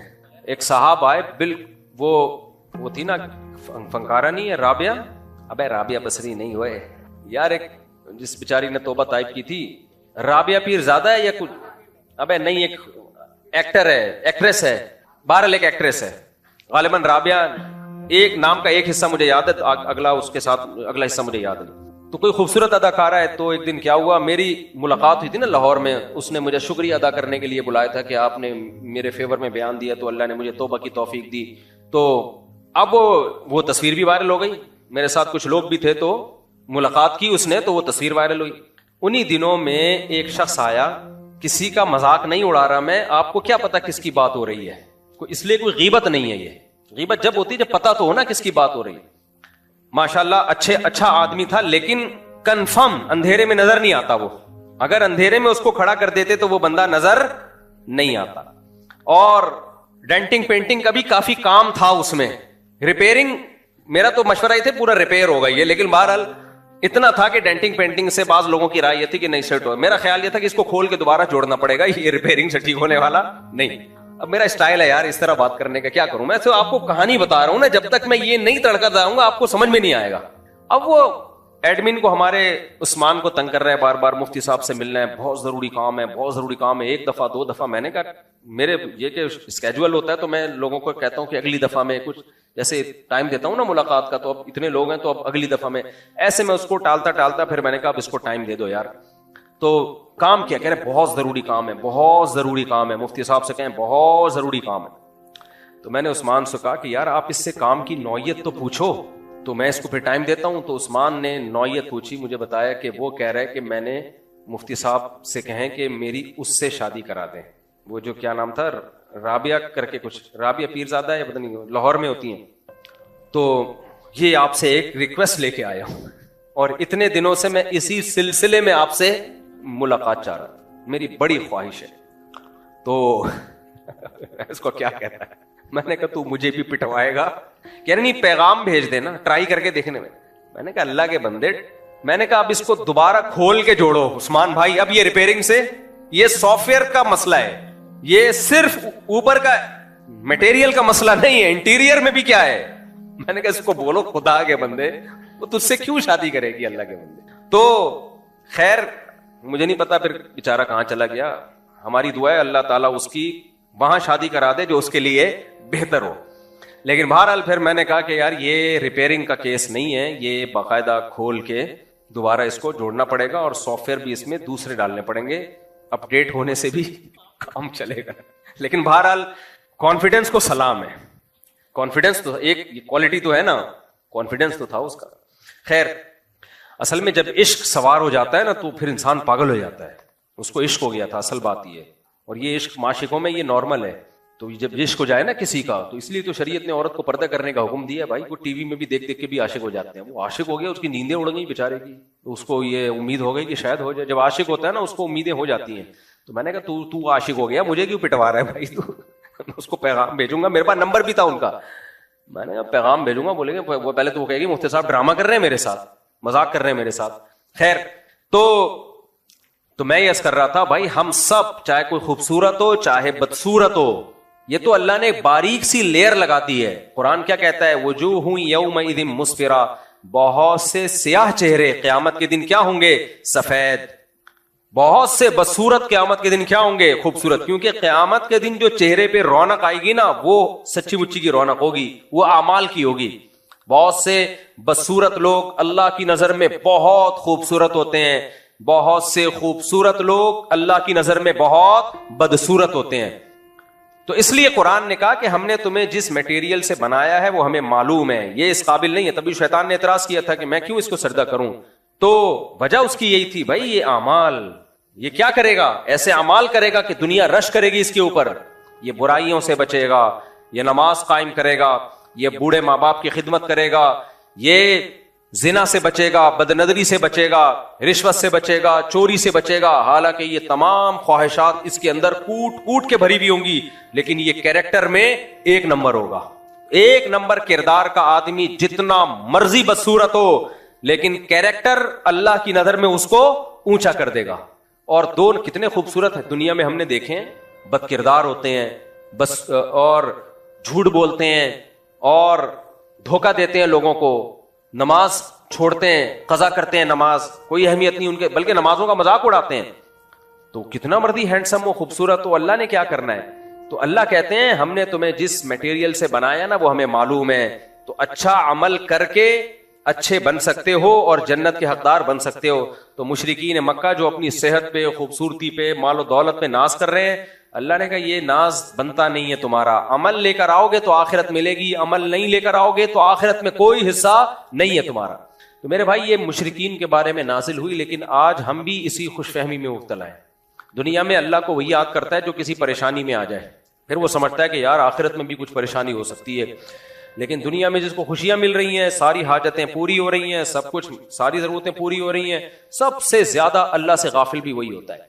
तो इसलिए ये गफलत के पर्दे उन्हीं लोगों पर आते हैं जो दुनिया में खुशहाल हैं। वो समझते हैं हम यहाँ खुशहाल हैं तो वहां भी क्या होंगे, खुशहाल होंगे। तो अल्लाह ने फरमाया कल्ला, ना ना ना, यहाँ की खुशहाली तो आजमाइश है, असल तो आखिरत है जो हमेशा वाली जिंदगी है।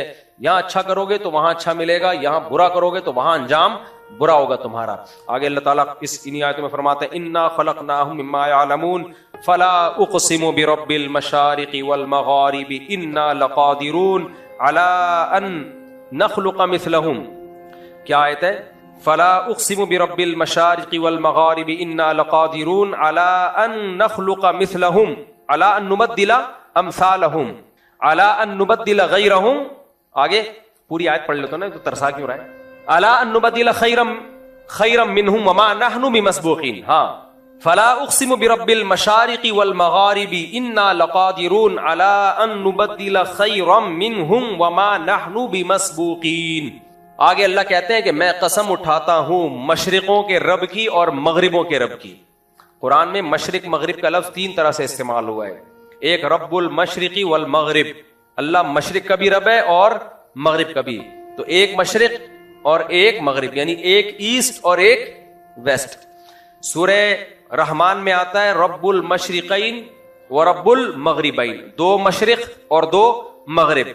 और एक जगह आता है रब्बुल मशारिक, बहुत सारे मशरिक, यहाँ एक सवाल पैदा होता है, कभी कुरान कहता है एक मशरिक है, कभी कुरान कहता है 2 ईस्ट हैं, कभी कुरान कहता है बहुत सारे ईस्ट और बहुत सारे वेस्ट। जब ईस्ट बहुत सारे तो वेस्ट तो खुद ब खुद बहुत सारे होंगे। उसका जवाब ये है, ये जो कुरान ने कहा ना ईस्ट और वेस्ट, तो ये 2 सिमतें हैं। एक तो वो सिमत है जहां से सूरज निकलता है इधर, तो पूरी उस सिमत को एक सिमत करार दिया है, और एक वो है जहां सूरज गुरूब होता है। लेकिन आपको पता है कि सूरज हमेशा, सूरज का ईस्ट तब्दील होता है। मिसाल के तौर पर गर्मियों में एक तरफ से निकलता है, अगले दिन थोड़ा सा खिसकता है वो, उससे अगले दिन थोड़ा सा इधर। उसूली तौर पर जो इक्वेटर के दाएं बाएं जितने भी ममालिक है ना, जो इक्वेटर पे नहीं है, खते इस्तिवा पे नहीं है, बल्कि दाएं बाएं जितने भी कंट्रीज हैं, उनमें डेली मशरिक तब्दील होता है और डेली मगरिब भी तब्दील होता है। भाई आप खड़े होकर किसी दिन कराची में देख लें, सूरज यहां से निकला है ना, तो एक लाइन खींच लें, अगले दिन थोड़ा सा इधर को होगा वो, उससे अगले दिन थोड़ा सा इधर को होगा, फिर अगले दिन थोड़ा सा इधर को, तो 365 दिनों में यूं जाएगा और फिर यूं वापस आ जाएगा। तो ये जो रोजाना थोड़ा थोड़ा ईस्ट चेंज हो रहा है, तो ये बहुत सारे मशरिक हैं। तो इसलिए अल्लाह ने इनको क्या कहा, रब्बुल मशारिक। और मशरिकैन क्यों कहा, जब यहां से निकला और 6 महीने बाद जो एंडिंग पॉइंट होगा उस मशरिक का, तो वो अलग मशरिक कहा और उसको अलग मशरिक कहा। तो ये दो अलग अलग मशरिक हैं। तो इसलिए इन आयतों में तजाद नहीं है, बल्कि ये भी कुरान की एक बलागत है कि जिस मशरिक यानी ईस्ट के लफ्ज की जितनी ताबीरें मुमकिन थी, वो कुरान ने वो तमाम ताबीरें इस्तेमाल की हैं। तो अल्लाह फरमाते हैं, मैं मशरिकों के रब और मगरिबों के रब की कसम उठाता हूं, इन्ना लकादिरून, हम कुदरत रखते हैं। क्योंकि जब कुरान ने कह दिया ना कि अमल अच्छा होगा तो जन्नत में जाओगे, तो फौरन शैतान दिल में वसवसे डालता है, पता नहीं भाई अल्लाह मियाँ ने कह तो दिया है, बोल तो दिया है, लेकिन ऐसा ना हो ये सब खत्म हो जाए और हम मर मरा के मिट्टी होके खत्म, लाइफ को एंजॉय ही ना कर पाए और सब क्या हो जाए, बर्बाद। ये तो बड़ा मुश्किल है यार, दोबारा कौन जिंदा करेगा। तो अल्लाह ने फरमाया, इन्ना लकादिरून, हम कुदरत रखते हैं, अला अन नुबद्दिला खैरम मिनहुम, हम पैदा करें तुमसे भी बेहतर, यानी जो कंडीशन आज है ना, तुम्हें दोबारा इससे अच्छी बॉडी में पैदा कर दें हम।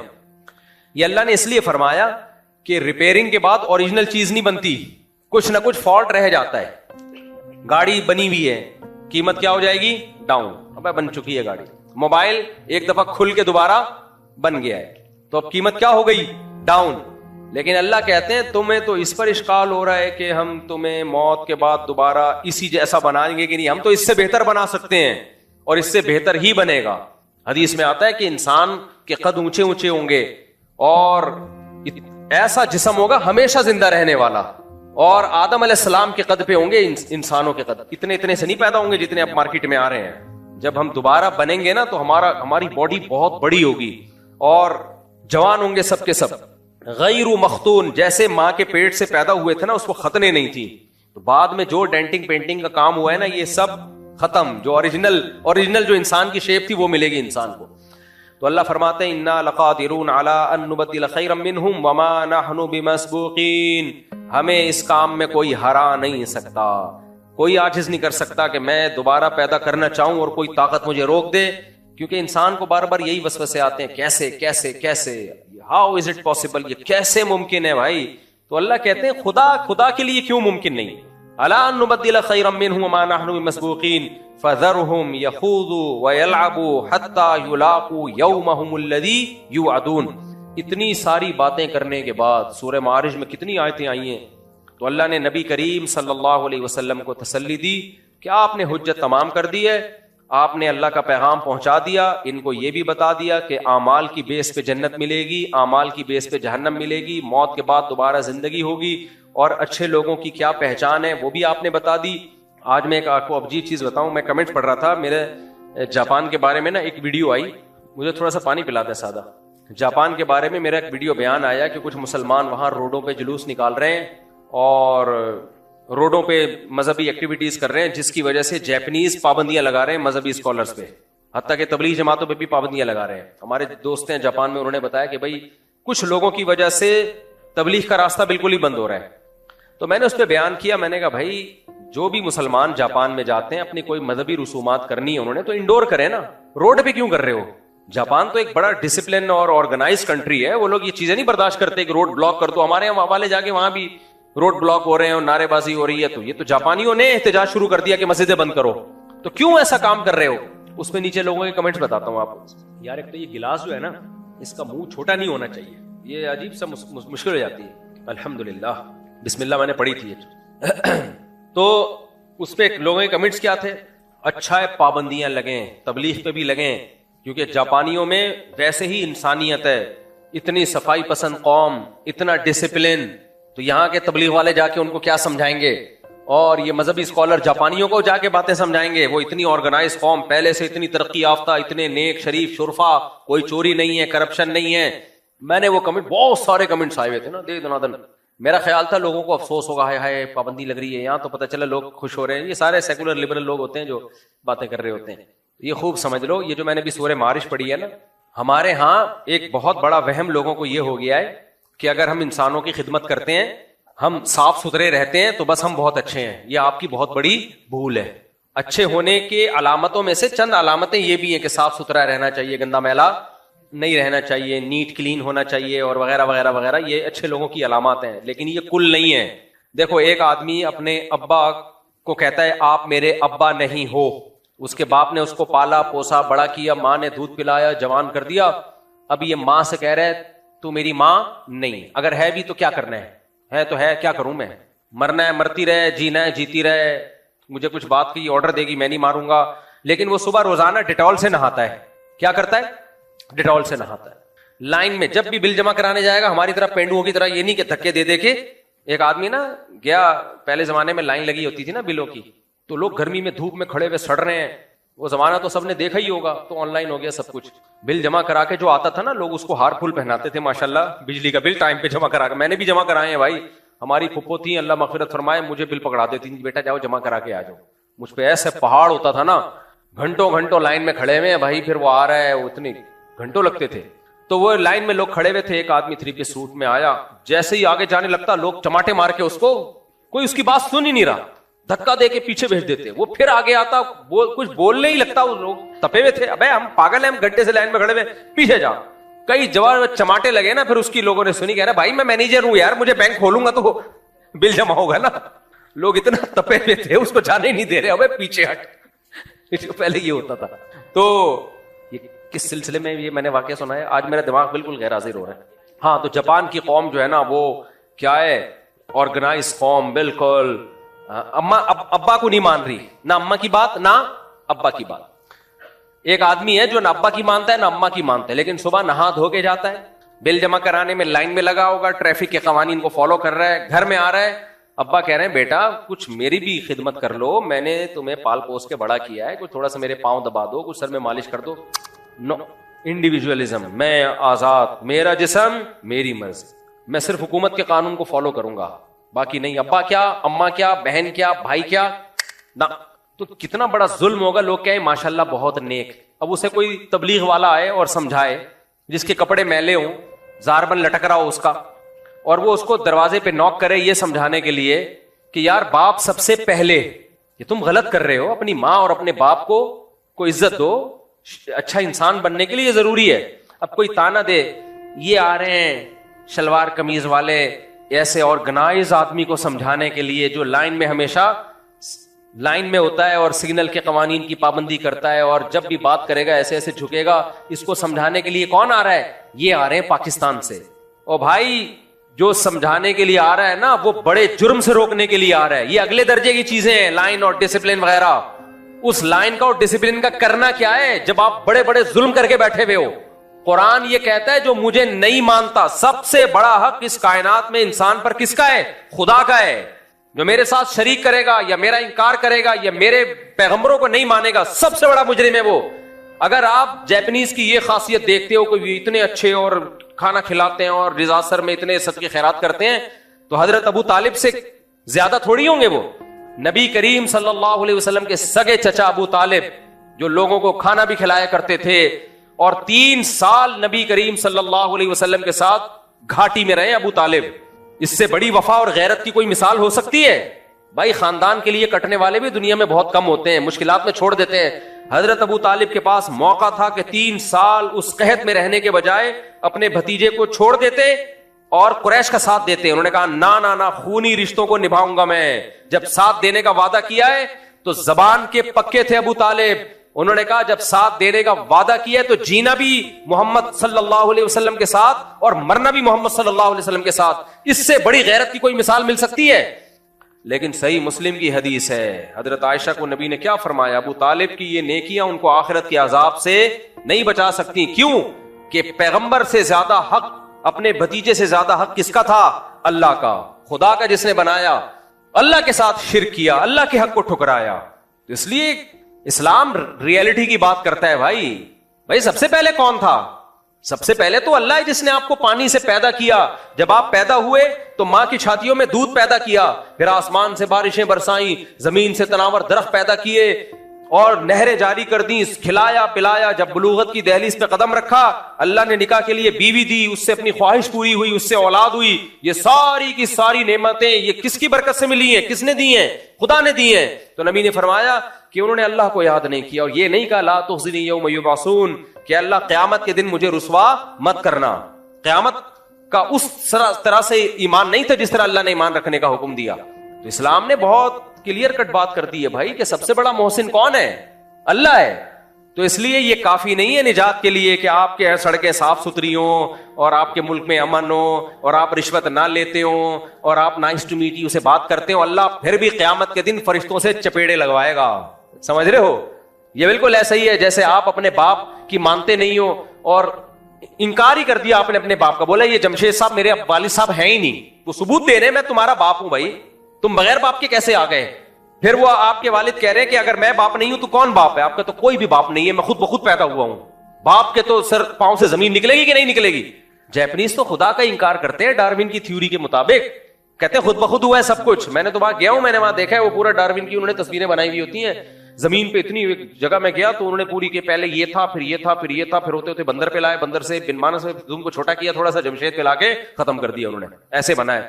खुदा को बहुत गुस्सा आता है भाई। अल्लाह कहता है वाह वाह वाह वाह वाह, ऐसे बना दिया। तुम रोबोट बनाते हो, वो इस तरह ही बनता जो बेजान होता है, और जानदार इंसान ऐसे खुद ब खुद बन गया। तो आप अपने वालिद का इंकार तो करके देखो, और इंकार इस बेस पे करो कि मैं खुद ब खुद आया हूं। बाप कहेगा बेटा कोई खुद ब खुद नहीं आता, माँ होती है, बाप होता है, फिर आते हैं। और नादरा के कागज दिखाए मैं तुम्हारा बाप हूं, डीएनए करवा के साबित कर दिया तुम्हारा बाप हूं, आपको नहीं मानता। और फिर आप कह रहे हो कि मैं अच्छा इंसान हूं क्योंकि मैं सुबह सुबह रोजाना नहाता हूं, मेरे जिस्म से बदबू नहीं आती, मैं जब लोगों से बात करता हूं अच्छे अखलाक से बात करता हूं।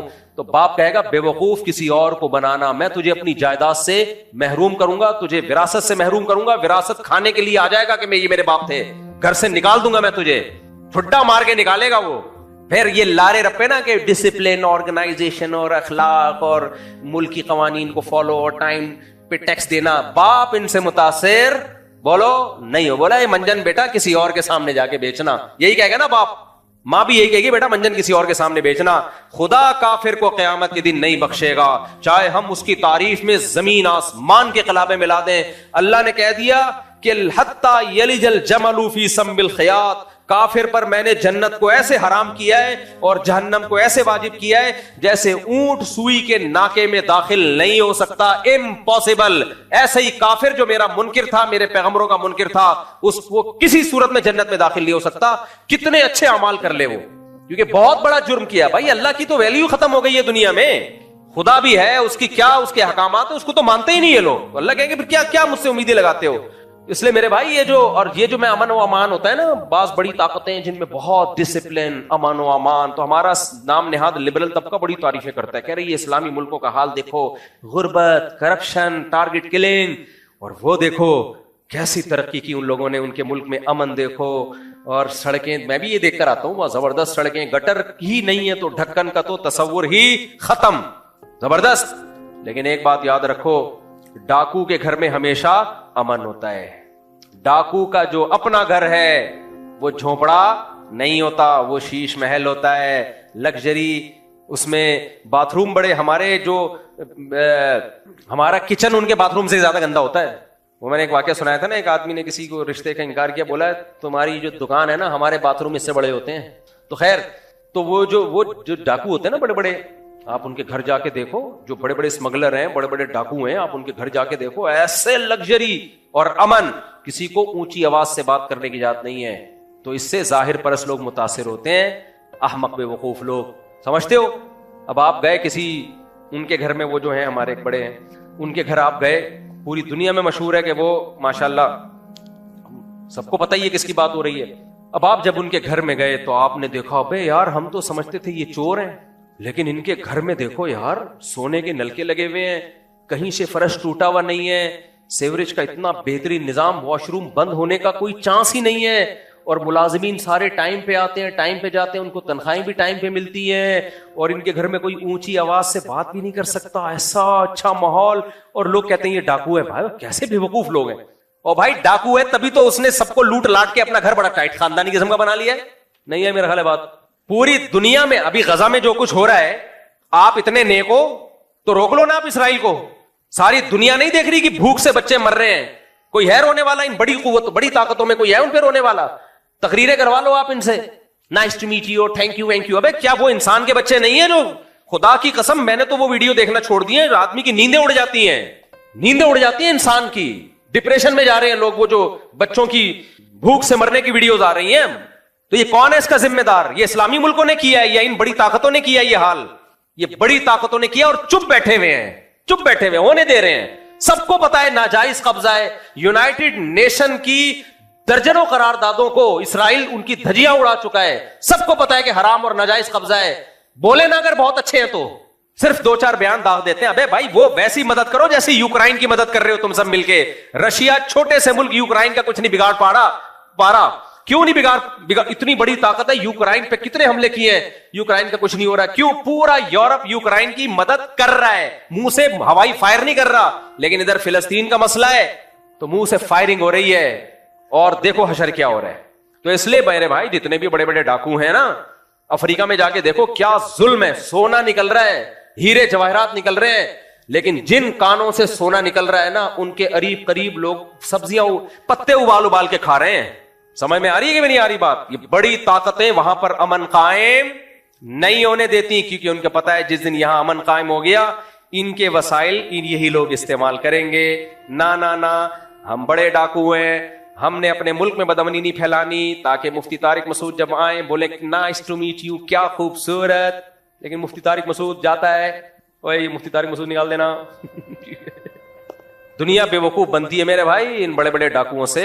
हम अल्हम्दुलिल्लाह बेवकूफ, हमें अल्लाह का बड़ा फजल है, हम मोमिन हैं। हम झोंपड़े में मर जाएं खुदा की कसम ईमान के साथ, क्योंकि इस ईमान की बरकत से हमें यह पता चल गया कि सही क्या है और गलत क्या है, यह हमें पता चल गया है। तो ये जो हमारे मुल्कों में बदमनियां और गुर्बत और महंगाई, ये भी इन्हीं बड़े डाकुओं की बरकतें हैं। मोदी ने हम पे अटैक किया, जवाब में हमने तमाचा मारा है तो रुका है वो। अगर ये हम अटैक करते पहले, दुनिया हमें छोड़ती? बोलो। वो भारत है, वो जो मर्जी कर ले भाई, उसने तजर्बा करके देख लिया, पहले ड्रोन मारे फिर मिसाइल मारे, दुनिया चुप, कोई आवाज उठाने वाला नहीं है। बोल रहे मुसलमानों का मुल्क है, मरने दो। ये बड़े बड़े जो होते हैं ना बातें करने वाले, कहने मरने दो। उनका ख्याल था मार देंगे, हमने जब उठा के 2-3 चपेटे फोड़े हैं, फौरन सारी ताकतें आ गई, अमन के अवार्ड ले लिए उन्होंने। हमने दुनिया में, उनको पता था यार, इतनी उम्मीद नहीं थी कि ऐसा चपेटा लगेगा, ऐसा चमाटा पड़ेगा, हमें ऐसी उम्मीद नहीं थी। अब बीच में कूद गए। पहले हम कह रहे थे भाई रुकवाओ, कोई मान रहा था हमारी बात? तो ये मेरे भाई, ये सड़कें वड़के गटर के ढक्कन देख के उन मुल्कों के, और खूबसूरत लाइटें और इतना अमन और डिसिप्लिन, और वहां पे जो है बूढ़ों की केयर, ठीक है ना, कुछ तो ड्रामे हैं। एक मुल्क में मैं गया, वहां एक आदमी को जरा सा कुछ हुआ, जरा सा हुआ, फायर ब्रिगेड भी, पुलिस मोबाइल भी और एम्बुलेंस, तीनों एकदम। मैंने कहा बंदा को कुछ हुआ नहीं है, और तो उन्होंने कहा कि ये तीनों इसलिए आए हैं कि फिर ये हुकूमत से पैसे लेंगे। अभी ये क्या मैं डिटेल में जाऊं, खैर। तो इसलिए अल्लाह की नजर में मेरे भाई अच्छाई और बुराई का क्राइटेरिया थोड़ा डिफरेंट है। इंसानों के यहां अच्छाई और बुराई को नापने का मैयार थोड़ा डिफरेंट है। बहुत से आज जो आपको तबलीग वाले बेयारो मददगार नजर आ रहे होते हैं ना, सादा कपड़ों में बगैर इस तरीके घूम रहे हैं जंगलों में इधर उधर, लोग उनका मजाक उड़ाते हैं, कहते हैं ये जाएंगे जापानियों को समझाने के लिए। ये मैंने यहां से शुरू किया था ना, ये जाएंगे किसको समझाने के लिए? इतनी तरक्की याफ्ता कौम को। मेरे भाई ये तरक्की याफ्ता नहीं है, लेकिन इनको ये पता है कि अच्छा बनने के लिए सबसे पहली शर्त क्या है, वो ईमान है। तो ये इसकी जापानियों को बहुत ही ज्यादा जरूरत है, उनको तो ज्यादा जरूरत है, क्योंकि वो ये समझ बैठे हैं। अच्छा, जापान जो अब इतना नेक बना हुआ है, एटम बम जापान पे किसने मारा था? मुसलमानों ने मारा था? अमेरिका ने मारा था। और मारा क्यों था? जापान की बदमाशी को रोकने के लिए। पूरी दुनिया फतह करने निकला था, इतने लोगों को काट दिया था ना उसने। पहली जंग अजीम इन्होंने लड़ी है, मुसलमानों ने लड़ी है। जितना इंसानों का कत्लेआम हुआ है पहली जंग अजीम में, वो भी यूरोपियन ने। दूसरी जंग अजीम, वो भी यूरोपियन, ये अंग्रेज थे। और उसके बाद जो एटम बम चलाया वो किसने चलाया? काफिरों ने चलाया। सारे तो इंसानियत के कत्ल। और फिर जो ऑस्ट्रेलिया में जाके देखो, और रेड इंडियन को मारा, मिलियन करोड़ों में तादाद है उनकी। अफ्रीका से गुलाम बना बना के लाते थे, 80% उन गुलामों को मार के समंदरों में फेंक दिया इन्होंने। और जब वो बिल्कुल ही वाट लग गई तो फिर गुलामों को आजाद करने की तहरीक चला के सेहरा ले लिया कि गुलामों को आजाद किसने तहरीक चलाई है? हमने चलाई है, ये सेहरा हमारे कंधों पे है। तो गुलाम बनाया भी तो तुम ही ने था। इसलिए मेरे भाई, कभी भी जाहिर परस्त मत बनो, कभी भी जाहिर परस्त मत बनो। जब भी किसी चीज की तहकीक करनी हो ना, उसकी डेप्थ में जाके तहकीक किया करो। तो इस्लाम का पलड़ा तुम्हें हर जगह क्या नजर आएगा? भारी नजर आएगा। तो अल्लाह ने बता दिया कि तुम्हारे जो बॉडी है इस काबिल नहीं है कि उसे जन्नत मिले। आमाल की जीनत इख्तियार करोगे तो जन्नती बनोगे, आमाल नहीं है तो जन्नत की उम्मीदें लगाना छोड़ दो। अल्लाह ताला समझने की, अमल की तौफीक अता फरमाए। नमाज के बाद थोड़ी देर सवाल जवाब का सेशन होगा। वक्त 8 बजे नमाज है ना। अल्लाह ताला अमल की तौफीक अता फरमाए। सवाल पूछा है, मेरा 7 साल का बेटा मुबीन अतहर आपको बहुत फॉलो करता है, आपको देखकर इमामा बांधना सीखा है, बयान करता है, अजान देकर जमात कराता है, आज आपसे मिलने आया है। मेरी ख्वाहिश है कि आप इसके सर पे हाथ फेरें। हम लियाकताबाद से आए हैं। कहाँ हैं? कितने ने? माशाल्लाह, आ जाओ शाबाश। इतना समुन्ना, माशाल्लाह माशाल्लाह। अल्लाह ताला कबूल करे, माशाल्लाह नेक सालेह बनाए, अल्लाह दुनिया आखिरत की बरकतें दे। ठीक है, चलो शाबाश।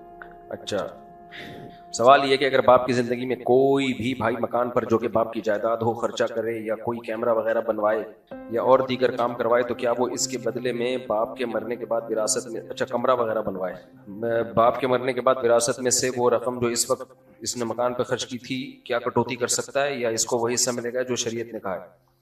देखो, बाप की जिंदगी में भाई ने मकान पर, अच्छा बाप के मकान पे कमरे वगैरह बनवाए हैं, ये बहुत सवाल आता है कि अब्बा की जिंदगी में अब्बा के मकान पे पूरा पोर्शन बना दिया, कमरे बना दिए। तो इसमें अगर अब्बा के घर में रिपेयरिंग का जितना भी काम किया है वो तो वापस नहीं होगा, सारा फ्री पॉकेट का वो सवाब समझा जाएगा। नलके लगा दिए, टाइलें लगा दी, कमरा टूट रहा था या वॉशरूम को रिपेयर कर दिया या नया वॉशरूम बना दिया, सब फ्री पॉकेट का है। समझ रहे हो?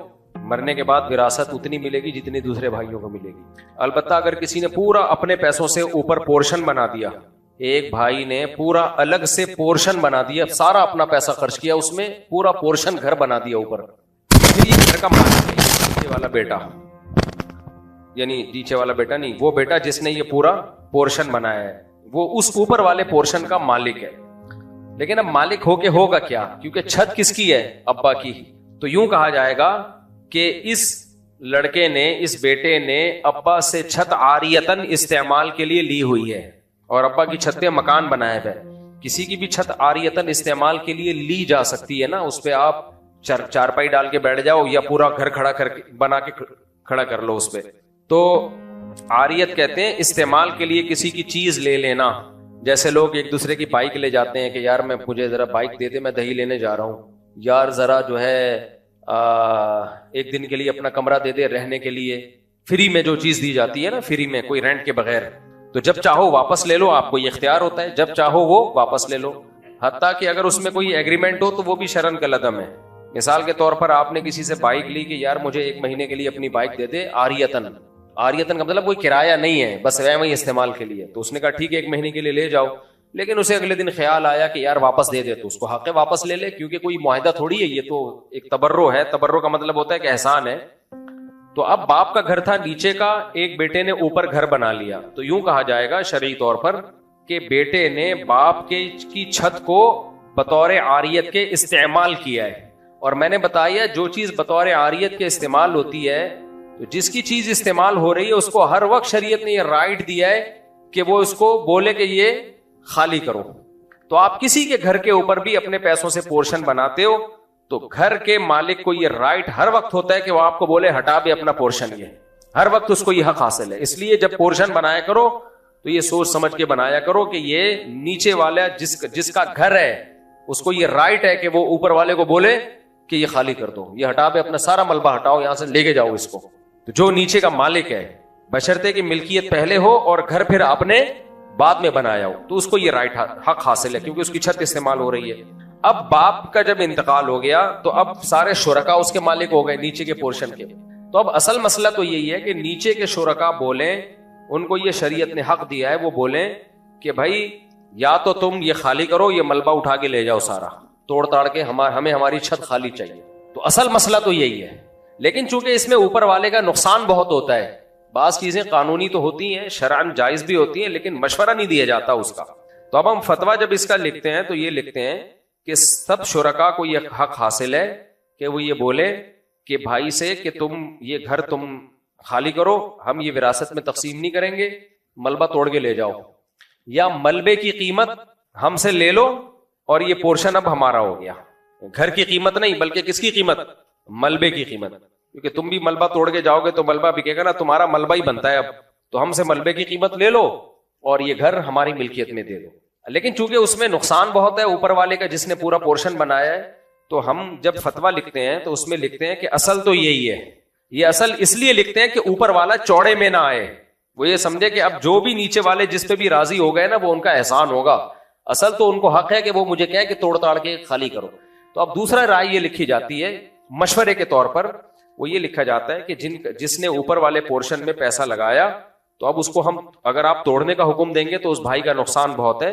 तो सिला रहमी का तकाजा ये है कि ऊपर वाले की पोर्शन की कोई कीमत लगा ली जाए और उसको वो कीमत देके पूरा बना बनाया पोर्शन उससे खरीद लिया जाए और पूरे मकान में शामिल कर दिया जाए और फिर पूरे मकान में विरासत को तकसीम कर दिया जाए। या इसके अलावा कोई इससे मिलता जुलता कोई भी हल हो तो वो हम 4-5 उनको जो वारिसीन है उनको मुमकिन सूरतें लिख के भेज देते हैं कि बेहतर है इस पर। उनमें ना नीचे वालों का नुकसान होता है ना ऊपर वाले का नुकसान होता है। भाई असल मकसद तो ये कि नीचे वाले को भी नुकसान ना होना, तो ऐसी फिर हम चंद कंडीशन लिख के दे देते हैं, भाई या तो इस पे अमल कर लो, या इस पे अमल कर लो, या इस पे अमल कर लो, या इस पे अमल कर लो, इसमें दोनों का कोई नुकसान नहीं है। और पहली सूरत भी जायज है कि नीचे वाले बोले खाली कर, तो जायज हर जायज काम करने का नहीं होता, उसमें बेचारे का बेड़ा गर्क हो जाएगा। लेकिन ये लिखा इसलिए जाता है कि उसको पता चल जाए कि असल तो यही है, लिहाजा वो सुलह पे आसानी से आमादा हो जाएगा कि मेरा घर अगर बच रहा है और मुझे उसकी कीमत मिल रही है तो चुपचाप करके ले लो, वरना वो बड़ी बड़ी कीमतें लगा रहा होता है। मेरे तो 6 करोड़ लग गए, मेरे तो 6 करोड़ लग गए, मैं तो 7 करोड़ से कम नहीं लूंगा।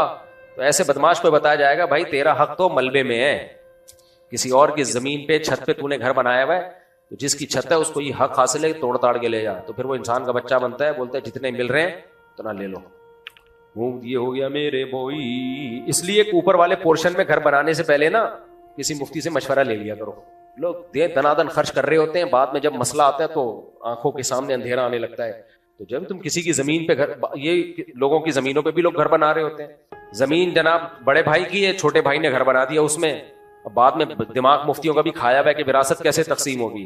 विरासत ऐसे तकसीम होगी कि नीचे के भाई की जमीन है, तुमने अगरचे उसकी इजाजत से घर बनाया है तो बन गया घर, लेकिन उसको ये हर वक्त हक हासिल है, वो बोले मेरी जमीन खाली कर, अपना घर लेके जाए यहाँ से।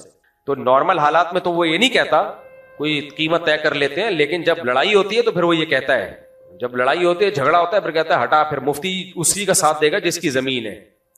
नहीं यार ये समझ में बात, मेरा नाम मोहम्मद यूसुफ है और मेरे बाप का नाम। देखो ये माली मामलात में ना बहुत सीधा रहना चाहिए। मैंने पता है क्या वसीयतनामा जो लिखा हुआ है मैं बताता रहता हूँ ना, ताकि आप लोग को भी इबरत हो।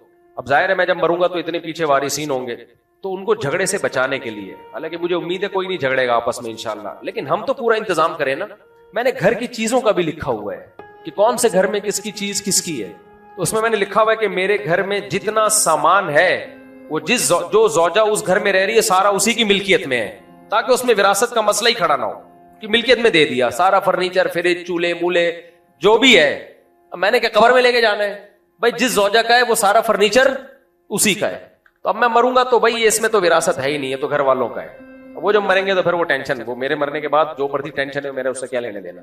हमारे लिए तो अलग से टेंशन खड़ी हुई होगी आखिरत में कि बख्शिश हो जाए, यानी वो टेंशन से बचना तो मेरे बस में नहीं है ना। मैं तो यही कर सकता हूं कि मैं जब मरूं तो मेरे माल में कोई झगड़ा ना हो। तो मैंने बताया हुआ है कि भाई जब मैं मर जाऊं, वसीयत लिखी हुई है, जब मैं मर जाऊंगा तो पहले से, मरने के बाद नहीं कि मेरे मरने के बाद ये इनका है, फिर ये नहीं होता। मरने के बाद तो फिर विरासत है, फिर वसीयत बातिल है अभी से। तो मैंने कहा भाई मेरे जिस घर में जो भी घरेलू सामान है वो सारा का सारा उसी जौजा को मैंने अभी मिल्कियत में दे दिया है। जो जौजा जिस घर में रहती है वो सारा सामान उसको अभी, ये वसीयत जायज नहीं है कि मेरे मरने के बाद वो उसी जौजा का है, क्योंकि जौजा तो विरासत में हकदार होती है, और जो विरासत जिसको मिलती है उसके लिए वसीयत शरअन बातिल होती है। उसके लिए आप 1 रुपए की भी वसीयत नहीं कर सकते कि ये उसको दे दिया जाए। तो मैंने वसीयत की हुई है, भाई मैं मर गया तो पहले से मैं बता दूं ये सारी चीजें मेरी मिल्कियत से खारिज है। जितनी घर में चीजें हैं वो सब घर वालों की है, सिवाय इसके कि कोई पैसे वैसे लॉकर में रखे हुए हो या कि अलमारी में, ऐसा ना वो सब उठा के अभी सही ले ले। वो पता चला मैं घर में गया, शलवार की जेब में हाथ डाला, पैसे ही नहीं है। घर वालों ने कहा, आपने कहा था जो कुछ घर में है वो सब, तो मेरी शलवार की जेब से जो पैसे या कमीज की जेब से जो, शलवार में तो जेब नहीं है, कमीज की जेब से जो पैसे निकले वो किसके हैं? तो वो मेरे हैं। तो ये अपने लिए भी आसानी रखो, घर वालों के लिए भी आसानी रखो भाई। तो ये सब चीजें पहले से लिख के रखनी चाहिए, वरना इतनी कंफ्यूजन होती है। जेवर भी है, जो भी किसी के पास ऐसा भूल गया है भाई। हाँ सर मेरे जाती कपड़े किसके हैं? वो मेरे हैं, ताकि मैं इज्जत से पहन तो सकूं ना। लोग बोलेंगे बीवी की पजामा पहन के घूम रहा है, बीवी की कमीज पहन के घूम रहा है, वो फिर क्या इज्जत? टोपी जहेज की है, ऐसा नहीं है। ये सब जो जाती चीजें वो मेरी है। हत्ता के अभी क्या बताऊं, ज्यादा नहीं फ्री हो मुझसे। मेरा नाम मोहम्मद यूसुफ है और मेरे पापा का नाम मोहम्मद वसीम है। मेरे पापा को भी दूसरी शादी, पापा को कभी दूसरी शादी अब्बू का काम है करना। पापा दूसरी शादी, ये डैडी और पापा का काम नहीं है, ये अब्बू का काम है, समझ रहे हो? ये देसी लोगों का काम है, डैडी पापा। लेकिन बाद इनके पापा हैं, इनको दूसरी शादी का शौक है। मेरी अम्मी और पापा की तलाक हो गई थी, हम 4 बहन भाई हैं। मेरी दूसरी अम्मी ने फारसी में अपना नाम डलवाया है, जबकि असल माँ का नाम होता है। गलत है, बिल्कुल हराम काम किया। ना बाप की वल्दियत चेंज करने की इजाजत है, ना माँ का नाम चेंज करने की इजाजत है। अब हुआ यह कि इनकी वालदा को डिवोर्स हुई, तो जो सौतेली माँ का नाम है फारसी में, ओरिजिनल माँ के खाने में डाल दिया। गुनाह कबीरा है। ओरिजिनल माँ का नाम हमेशा रहेगा, ओरिजिनल बाप का नाम हमेशा रहेगा, जबकि असल माँ का नाम होता है। बड़ी बहन की शादी के लिए फारसी में सगी माँ का नाम चाहिए होता है, तो बाप ने नादरा बहुत लंबा खत लिखा है मेरे भाई। यार ये तो आपने पूरा लंबा चौड़ा खत लिख दिया। बहरहाल नादरा में नाम चेंज करवाएं और जो भी इसकी कानूनी कार्रवाई पूरी करें। ये कबीरा गुनाह है, जायज नहीं है। और जब बहन की शादी हो तो भी असल वालदा का नाम वाले डॉक्यूमेंट्स जमा कराएं, उसमें जो मुमकिन है, जितना मुमकिन है करें। मुफ्ती साहब मुझे आपसे पूछना है कि मेरा दिल कभी नमाज में लगता है और कभी नहीं, कभी अच्छा काम करने का दिल करता है और कभी नहीं। ये इंसान की फितरत है, कभी नमाज में दिल लगता है, कभी नहीं लगता। ये सबके साथ होता है। तो ये दुनिया में कोई ऐसा तुर्रम खान नहीं है जो हर वक्त उसका नमाज में दिल लगा रहे। तो सब तो फिर सारे नमाजी ना बन जाए। फिर तो जब दिल लगे तो ये अल्लाह की नेमत है, ना लगे तो अल्लाह की तरफ से आजमाइश है, उसमें दुगना सवाब मिलेगा। तो इन चीजों में मत पड़ो कि दिल लग रहा है कि नहीं लग रहा। गुलाम का काम होता है जो टास्क उसको दिया जाए उस टास्क को वो पूरा करता है। आपने मजदूर को लगा दिया कुआं खोद दे, वो कह रहे सेठ साहब कभी मेरा दिल लगता है कुआं खोदने में, कल तो मैं इतना मजा आ रहा था कुआं खोदने में, आज मजा नहीं आ रहा। एक दफा तो आप उसको तसल्ली का जुमला कहोगे, होता है यार, होता है यार। फिर वो कह रहे अब मजा आ रहा है बहुत ज्यादा कुआं खोदने में। फिर अगले घंटे कह रहा है फिर मेरी बोरियत सी हो रही है, दिल नहीं लग रहा। 2-4 दफा ऐसा करेगा, आप चमाट मारोगे रख के। बोलेगा इंसान का बच्चा बन, कुआं खोद, जो तुझे काम लगाया ना वो खोद, तेरा दिल लगे ना लगे, जो काम है उसको फोकस कर। दफ्तरों में भी ऐसा ही होता है। आप कंप्यूटर के सामने आके भेजे, बॉस से कह रहा दिल नहीं लग रहा, 2-4 दफा बोलेगे, बॉस बोलेगा भाई मेरे जो काम तुझे दिया हुआ है वो करे यार, जो चेक तुझे दिया हुआ है कैश कराने के लिए जाके करा के आ। तो इस्लाम में, मजहब में आके ये सारे मसाइल शुरू हो जाते हैं। नमाज में दिल लग रहा है, नमाज में दिल नहीं लग रहा, इबादत में मजा आ रहा है, दुआ में मजा आ रहा है। नहीं भाई, मजा आए ना आए, आपने काम जो अल्लाह ने टास्क दिया उसको क्या करना है, पूरा करना है, ऐसी की तैसी। तो इसी यही तो है इबादत। किसी ने अच्छा, बाज लोग ये भी कहते हैं कि हमें तो आदत पड़ गई है नेकी की, तुम यूज्ड टू हो गए हैं, अब तो वो जज्बा ही नहीं रहा, तो नमाज की आदत पड़ गई है। एक आदमी ने मौलवी थानवी से कहा मुझे तो नमाज की आदत पड़ गई, तो आदतन ये काम कर रहा हूँ, आदतन, वो जज्बा तो है नहीं। उन्होंने कहा अगर अच्छे काम की आदत पड़ जाए तो क्या बुराई है इसमें? सही है, ये तो खुश हो यार, अच्छे काम की आदत पड़ गई है। लोगों को चर्स पीने की आदत पड़ जाती है, शराब पीने की आदत पड़ जाती है, तुझे नमाज की आदत पड़ गई है। सुभान अल्लाह। एक मोटिवेशन स्पीकर है, अच्छी बातें करते हैं, लेकिन एक बात उन्होंने अजीब व गरीब की कि बच्चे को जब आप कोई अच्छा काम करवा के इनाम देते हो तो बच्चे को इनाम की आदत पड़ जाती है और फिर वो बगैर लालच के काम नहीं करता। तो ठीक है, हमेशा इनाम देना ठीक नहीं है, लेकिन बच्चे को कामों की आदत डालने के लिए ना अगर कोई इनाम दे के आदत डाली जाए तो इसमें कोई हर्ज नहीं है। आदत पड़ने दो, भले लालच में ही पड़ जाए, भले लालच में ही पड़ जाए, क्योंकि जब आदत एक दफा पड़ जाती है ना, फिर लालच नहीं भी हो तो करता है आदमी काम। तो अब्दुल्ला इब्ने मुबारक बहुत बड़े मुहद्दिस गुजरे हैं, बहुत बड़े बुजुर्ग गुजरे हैं।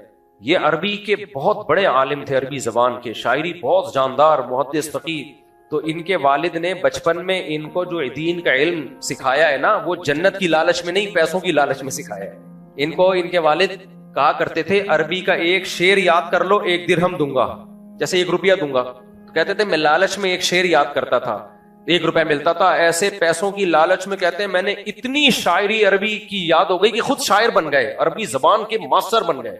पहले जमाने में तो ये अरबी सीखे बगैर तो कोई मानता ही नहीं था ना। तो खुद कहा करते थे तअल्लमनल इल्मा लिगैरिल्लाह औ कमा क़ाल, कि मैंने इल्म हासिल किया गैरुल्लाह के लिए, दुनिया के लिए, लेकिन जब इल्म आया तो उसने मेरे दिल से दुनिया निकाल दी। समझ में आ रही है बात? यानी इल्म हासिल किया तो बचपन में लालच थी, पैसे मिलते थे, लेकिन जब इल्म आ गया ना तो उस इल्म ने पैसों की लालच बोलो निकाल दी। यानी जब इल्म आ गया ना एक दफा तो उसने तो दुनिया की मोहब्बत निकाल दी। तो इल्म आएगा तो पैसों की लालच बच्चे से खुद ही निकल जाएगी, लेकिन आने तो दो, किसी भी तरह से आ जाए भाई, भले पैसों की लालच देके आ जाए। बच्चे जन्नत की लालच में कम आते हैं और टॉफी की लालच में ज्यादा आते हैं। उनको जन्नत से समझाओगे उनकी समझ में नहीं आएगा। उनको तो यही है कि थोड़ा बहुत कुछ पैसे वैसे दे के किसी भी तरीके से अच्छे काम की आदत डाल दो उनको। अब बहुत ज्यादा ना दिया करो, फिर गुटके खाना शुरू कर देते हैं वो। आज हमारे गार्ड ने, अल्लाह माफ फरमाए, इतनी बड़ी पान की पीक थूकी है। हमारे दोस्त है, वो नया फर्श बना हुआ था, उसकी चीटें वहां तक गई। मैंने उसको कुछ बोला नहीं, मैंने कहा यार तू तो पान खाता है। कहते हैं उस्ताद जी कभी कभार खाता हूं, लेकिन जितनी बड़ी पीक थी ना वो कभी कभार वाली लग नहीं रही। यार अच्छा आदमी है लेकिन पान खाता है यार। मुझे आपसे पूछना था कि मेरा दिल कभी नमाज में लगता है। ये हो गया मेरे भाई, आइंदा ये क़यामत तक किसी से नहीं पूछेगा कि नमाज में दिल लगता है कि नहीं लगता। मुफ्ती साहब, आपने वजीर आजम की तारीफ की फिलिस्तीन पर बात करने पर, जबकि उन्होंने 1967 के मुताबिक तकसीम पर बात की और 2 रियासती हल पेश किया, जिसमें रियासत फ़लस्तीन के साथ नाजायज़ रियासत इस्लाही को तस्लीम करना पड़ रहा है। जो वजीर आजम ने बात की है ना, वो फ़लस्तीनियों का मुतालबा है, समझ रहे हो? तो मुद्दई सुस गवाह चुस बनने की कोशिश ना करो। अगर ये इस तरह से हल हो जाता है, उन पे जुल्म रुक जाएगा और उनको भी एक आज़ाद रियासत मिल जाएगी। तो ये तो पहले फैसला हो चुका था। तो ये something is better than nothing. अभी जो हालात चल रहे हैं, अच्छा जो लोग मशवरे दे रहे होते हैं ना, उनके बच्चों पे भूख और इफलास आए, फिर हम पूछेंगे कि अब आप मशवरा दो, आपका क्या ख्याल है? वो कहेंगे जिस तरह से जोड़ तोड़ करके भाई ये जुल्म खत्म हो, हम राजी हैं। तो दूसरों पे जो गुजर रही है ना, उनके हकाइक को, ग्राउंड रियलिटी को सामने रखकर फैसला करो। और इसराइल कभी भी इस हल पे नहीं आएगा, क्योंकि इसमें इसराइल को नुकसान है। तो इसराइल ये इस हल जो है ना, जो 1967 से पहले का जो इसराइल था वहां तक चला जाए, इसराइल इसको नहीं मान रहा है। तो आप वो बातें कर रहे हो जो यानी जो अमली तौर पर मुमकिन ही नहीं है। तो इसलिए वो बात करो जो फिलिस्तीनियों के हक में हो। देखो मैं आपको एक बात बताऊं, अभी इस पाकिस्तान में सियासी उखाड़ पिछाड़ चल रही है। जैसे जब इमरान खान कोई अच्छा काम करता था, मुखालिफिन ने कीड़े ही निकालने थे कि नहीं निकालने थे? हर अच्छे काम को घुमा फिरा के गलत करार देना था। तो हमने हिम्मत की, हमने इमरान खान के अच्छे काम की तारीफ की। तो अब ये काम मौजूदा हुकूमत के साथ हो रहा है। मौजूदा हुकूमत से हमारे भी दर्जनों इख्तिलाफात हैं, लेकिन अगर कोई अच्छा काम करे तो हमारे पीटीआई के जो दोस्त हैं वो बैठे हुए हैं तोपे लेके। मैं कहता हूं यही तकरीर इमरान खान करता तो वाह वाह हो जाती, बल्ले बल्ले देखो क्या जबरदस्त जानदार तकरीर करके आया है। तो मुझे ये ऐसा लग रहा है कि ये जाती बोझ और जाती अना का कुछ मसला ज्यादा बना हुआ है।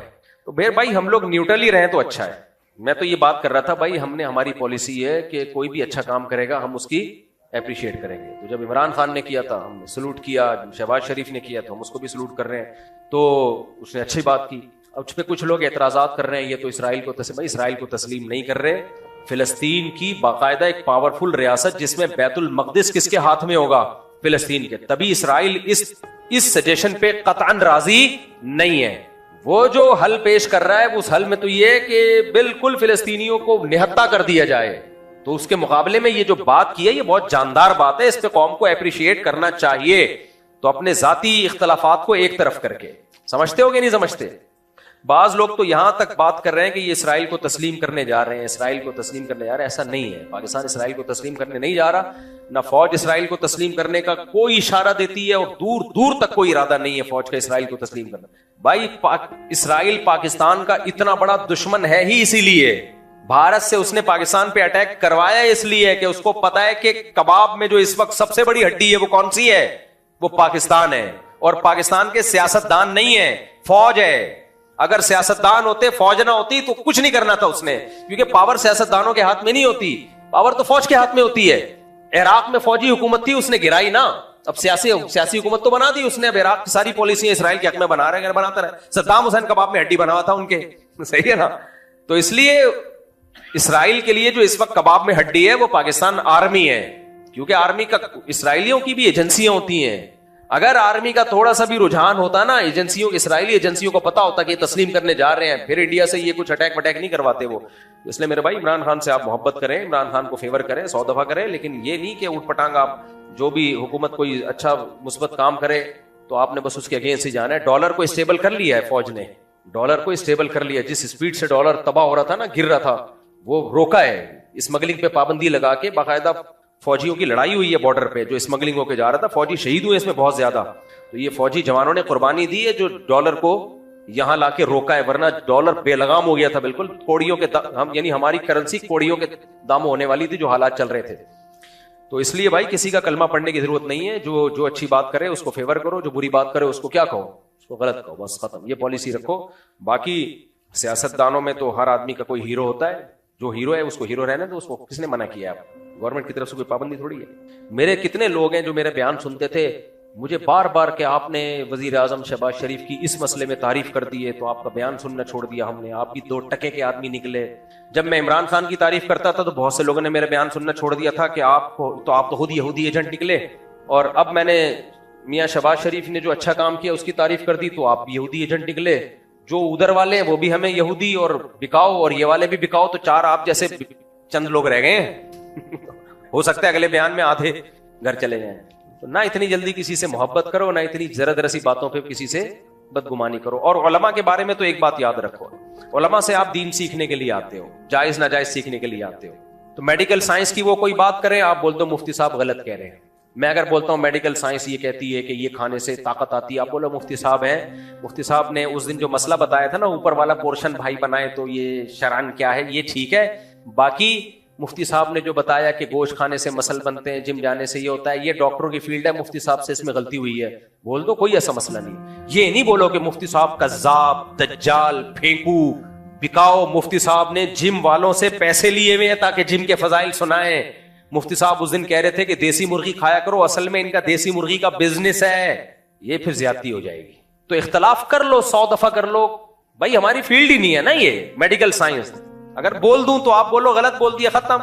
हमारे भी पास बुजुर्ग ऐसे हैं जिन्होंने कोई बात की, हमारे शेख हजरत मुफ्ती रशीद अहमद साहब, मैं उनसे बैत था और ऐसी अकीदत मुझे अब भी उनसे है ना कि आप सोच नहीं सकते। लेकिन वो मेडिकल साइंस में डॉक्टरों को कहते थे ये उल्लू बनाने की मशीनें हैं। अल्लाह माफ फरमाए। जिंदगी भर हजरत ने एलोपैथिक कोई दवा नहीं खाई है, जिंदगी भर हकीमी दवाएं खाते थे, होम्योपैथिक और हकीमी। एलोपैथिक दवा के कभी करीब भी नहीं फटके वो। लेकिन हमारी राय यह है कि ये उनकी राय ये सही नहीं थी, उनसे गलती हुई है इसमें। एलोपैथिक इतना बुरा नहीं है जितना हम उसको समझते हैं, बल्कि हकीमों में फ्रॉड ज्यादा है। और हजरत की डेथ भी शुगर से हुई है, चेकअप नहीं कराया हजरत ने। उन्होंने फरमाया डॉक्टर के पास जाना ही नहीं है, मैं घर में मरूंगा, अस्पताल में नहीं मरूंगा। और शुगर हुई, हजरत मानते ही नहीं थे मुझे शुगर है, क्योंकि हकीम आके मिठाइयां खिला रहे थे हजरत को शुगर में। हमें अच्छी, मुझे हकीम का नाम भी पता है, बर्फियां खिला रहे थे, हजरत मिठाई नहीं खाते थे। उन्होंने कहा मैं इलाज बिल मिसल करूंगा। इलाज बिल मिसल का मतलब शुगर है तो शुगर से इलाज करूंगा। हजरत मिठाई नहीं खा रहे, हजरत को जलेबियां खिला रहे हैं वो हकीम।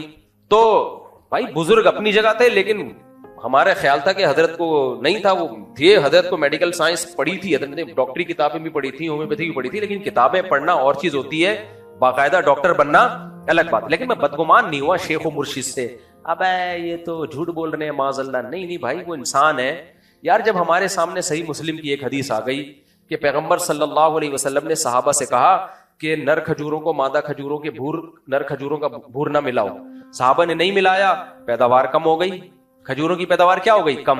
तो सहाबा ने कहा या रसूल अल्लाह, हमने आपके मशवरे पर अमल किया, खजूरों के भूर, जो नर खजूरों का भूर हम डालते थे वो नहीं डाला तो पैदावार कम हुई। तो आपने फरमाया मैं तुम्हारी तरह का इंसान हूं, मैं जब दुनिया के बारे में तुम्हें कोई हुक्म दूं तो तुम दुनिया मुझसे ज्यादा जानते हो, जब दीन का हुक्म दूं तो उसको फॉलो करना है। तो जब पैगंबर सल्लल्लाहु अलैहि वसल्लम ने यह बता दिया कि भाई दुनिया की चीजों को बताने में मैं बशर हूं तो मुझसे खता हो सकती है, तो मुफ्ती और आलिम कौन होता है जिससे खता नहीं हो सकती?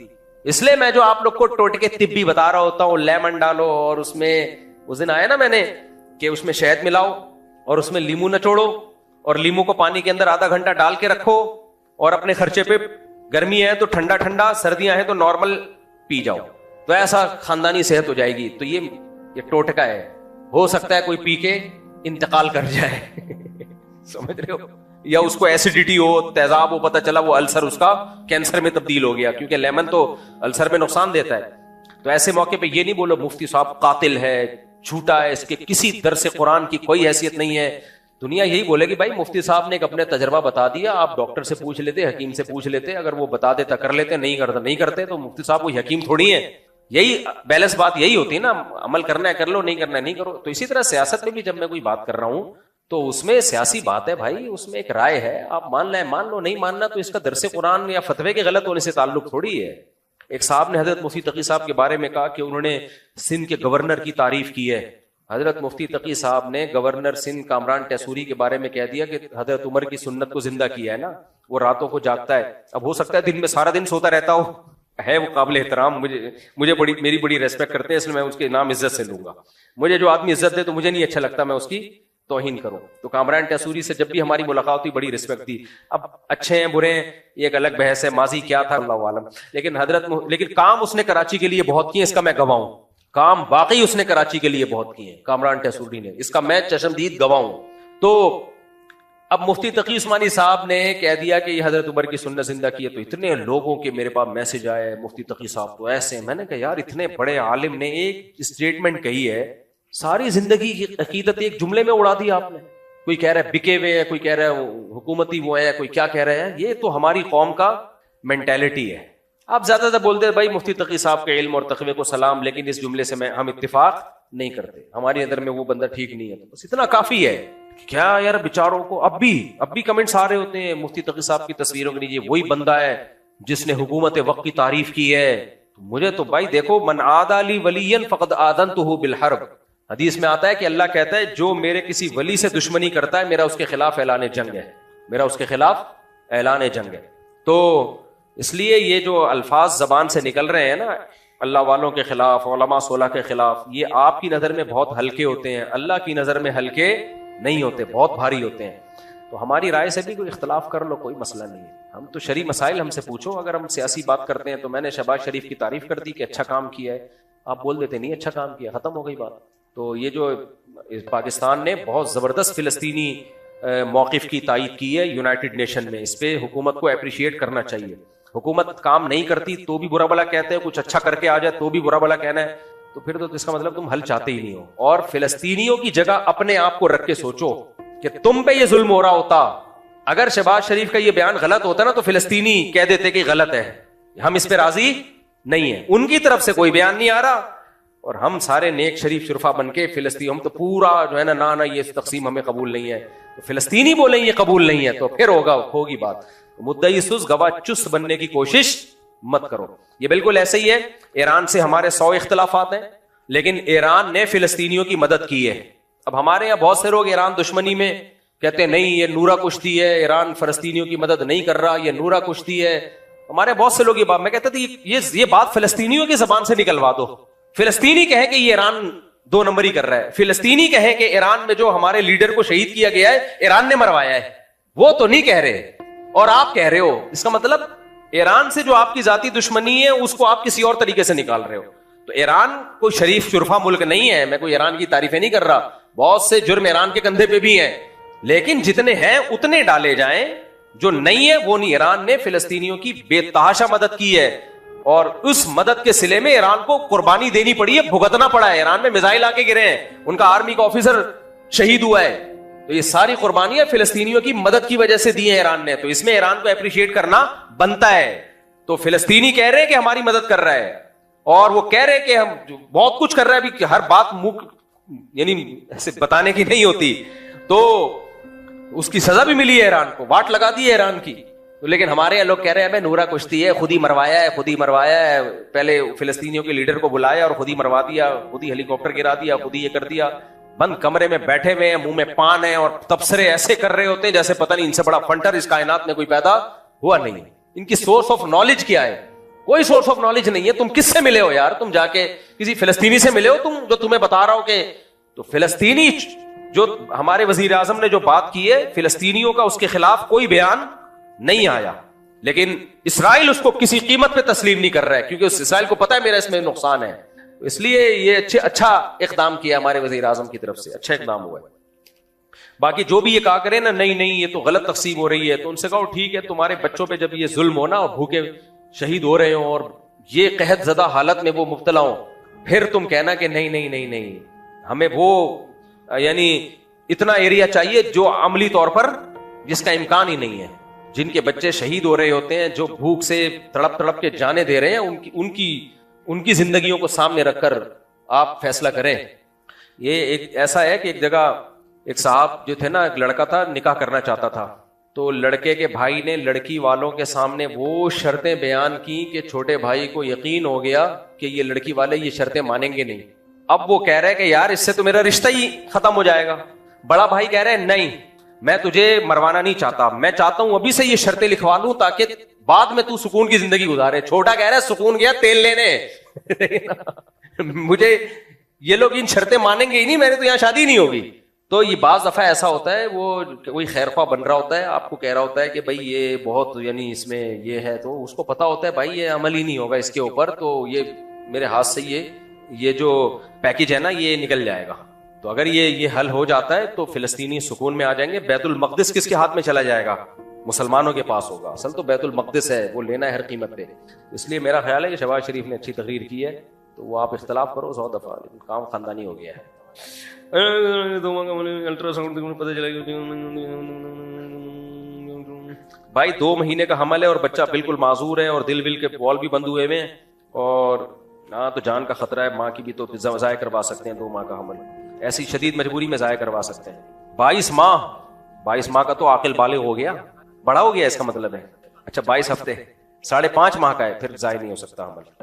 अगर ये गालिब गुमान है कि बच्चा पैदाइश से पहले मर जाएगा माँ के पेट में, जिंदा पैदा नहीं होगा, डॉक्टर कहते हैं कि ये माँ के पेट में कुछ वक्त के बाद जाके मरेगा ये, लेकिन उस वक्त फिर माँ की जिंदगी खतरे में होगी, तो फिर ज़ाया करवा सकते हैं। लेकिन अगर जिंदा पैदा होने की उम्मीद है तो फिर उसके पैदा होने का इंतजार हर सूरत में किया जाएगा, खुद से नहीं मार सकते। देखो कोई भी मरने वाला हो ना तो आपको इजाजत नहीं है उठा करके गोली मार दो आप उसको, ठीक है ना। मुफ्ती साहब मेरी वाइफ आलिमा है, वजह तेरा खैर नहीं है और मुझसे इंतहाई बदतमीजी करती है, बात बात पे चीजें उठा के मारती है, माशाअल्लाह। हदीस बताता हूं तो कहती है कि वो बोलती है कि हदीस अपने पास रखो, अस्तगफिरुल्लाह। ये तो कुफरिया जुमला है भाई, इस तरह हदीस का मजाक उड़ाना। देखो इल्म अलग चीज है, अखलाक और तरबियत अलग चीज है। पूरा मेरा जुम्मे का बयान इसी मौजू पर होता है। लोग कहते हैं हमें डॉक्टर लड़की चाहिए, हमें आलिमा चाहिए। भाई डॉक्टर भी अच्छी है, आलिमा भी अच्छी है, लेकिन पहले ये देखो घरेलू है या नहीं है, इसकी तरबियत है या नहीं है। तरबियत याफ्ता हो, आलिमा ना हो, डॉक्टर ना हो, अच्छी है। तरबियत याफ्ता हो, हाँ तरबियत याफ्ता हो, आलिमा और या डॉक्टर ना हो तो घर चल जाएगा। तरबियत याफ्ता नहीं है तो भले आलिमा हो डॉक्टर हो, बेड़ा वो तुम्हें टीके लगा लगा के मार देगी डॉक्टर साहबा। खुशी के मौके पर मिठाई बांटना कैसा है? महल्ले की खातून हर मौके पर मिठाई का मुतालबा करती है। जब मेरी नौकरी लगी तो बार बार मिठाई मांग। महल्ले की खातून तेरी लगती क्या है, पहले तो ये बताओ। जब नौकरी खत्म हुई तो क्या मिठाई नहीं दी, इस वजह से नौकरी चली गई, बच्चा। महल्ले की खातून इनसे मिठाई का मुतालबा कर रही हैं, मुझसे क्यों नहीं कर रही, आपसे क्यों नहीं कर रही, जमशेद से क्यों नहीं कर रही, आपसे क्यों कर रही हैं? तो महल्ले की खवातीन से इतना फ्री होने की आपको जरूरत नहीं। अगर शादीशुदा हो तो अपनी बीवी को बताओ कि वो महल्ले की खातून मुझसे मिठाई का मुतालबा करती हैं, तो आपकी बीवी उसको मिठाई खिलाएगी, मिठाई के अंदर जहर रखे। आपने एक जवाब में कहा था कि एक शख्स के 3 बेटे और तीनों बाहर चले गए, आपको औलादों को नसीहत करनी चाहिए। आपने इनके वालिद को ही नसीहत कर दी कि 3-4 बच्चे होंगे तो ये होगा। वीडियो के कमेंट्स में अच्छे खासे लोगों का इतराज था कि अगर औलादों के दिल में माँ बाप के लिए एहसास हो, पता नहीं क्या लिखा हुआ है, हो तो 10 बेटे भी हों तो वो भी बाहर चले जाएंगे, उल्टा माँ बाप को ही कहेंगे कि आप कौन पैदा करेंगे। देखो मैंने बयान में कहा था कि 2-3 बच्चे होंगे तो बाहर जाएंगे, तो जो है वो फिर तो यही होगा, बुढ़ापा अकेले में गुजरेगा। तो उस पर लोगों के ये बता रहे हैं, कमेंट्स आए हुए थे कि आप बच्चों को समझाओ ना कि माँ बाप की केयर करें, माँ बाप के साथ रहें। तो 2-3 क्या 10 बच्चे भी होंगे, अगर माँ बाप का ख्याल नहीं कर रहे हो तो सारे बाहर चले जाएंगे। शायद मैंने बयान करने में समझा नहीं पाया हूंगा मैं। मेरा मकसद है कि बास को तो बाहर भी जाना पड़ता है, कमाना भी तो इंसान की जरूरत है ना। सबको यहाँ रोजगार नहीं मिलता, ज्यादा बच्चे होंगे, कुछ बाहर चले गए, कुछ यहाँ रह गए। मैं जाता हूँ KPK में, गांव देहातों में 8-8, 10-10, 15-15 बच्चे होते हैं, 2 मलेशिया में, 2 तुर्की में, 1 अमेरिका में और 5 यहां पर, समझ रहे हैं। फिर वो आते हैं तो ये 4-5 वहां चले जाते हैं। 1 साल के लिए तबलीग में भी गया हुआ होता है। तो सारे शोबे चल रहे होते हैं, माँ बाप भी तन्हाई में नहीं होते। एक आध बच्चा है तो वो माँ बाप को संभालेगा, तो कमाएगा कौन? कमाएगा तो यहां हर एक को रोजगार नहीं मिलता, बास को बाहर जाना पड़ता है, तो ये तन्हा हो जाते हैं। इसलिए 1-2 बच्चे जहां होंगे तो ये मसाइल वहां खड़े होंगे। इसलिए बच्चे होलसेल के हिसाब से होने चाहिए। इस सिलसिले में ये बात मैंने की थी।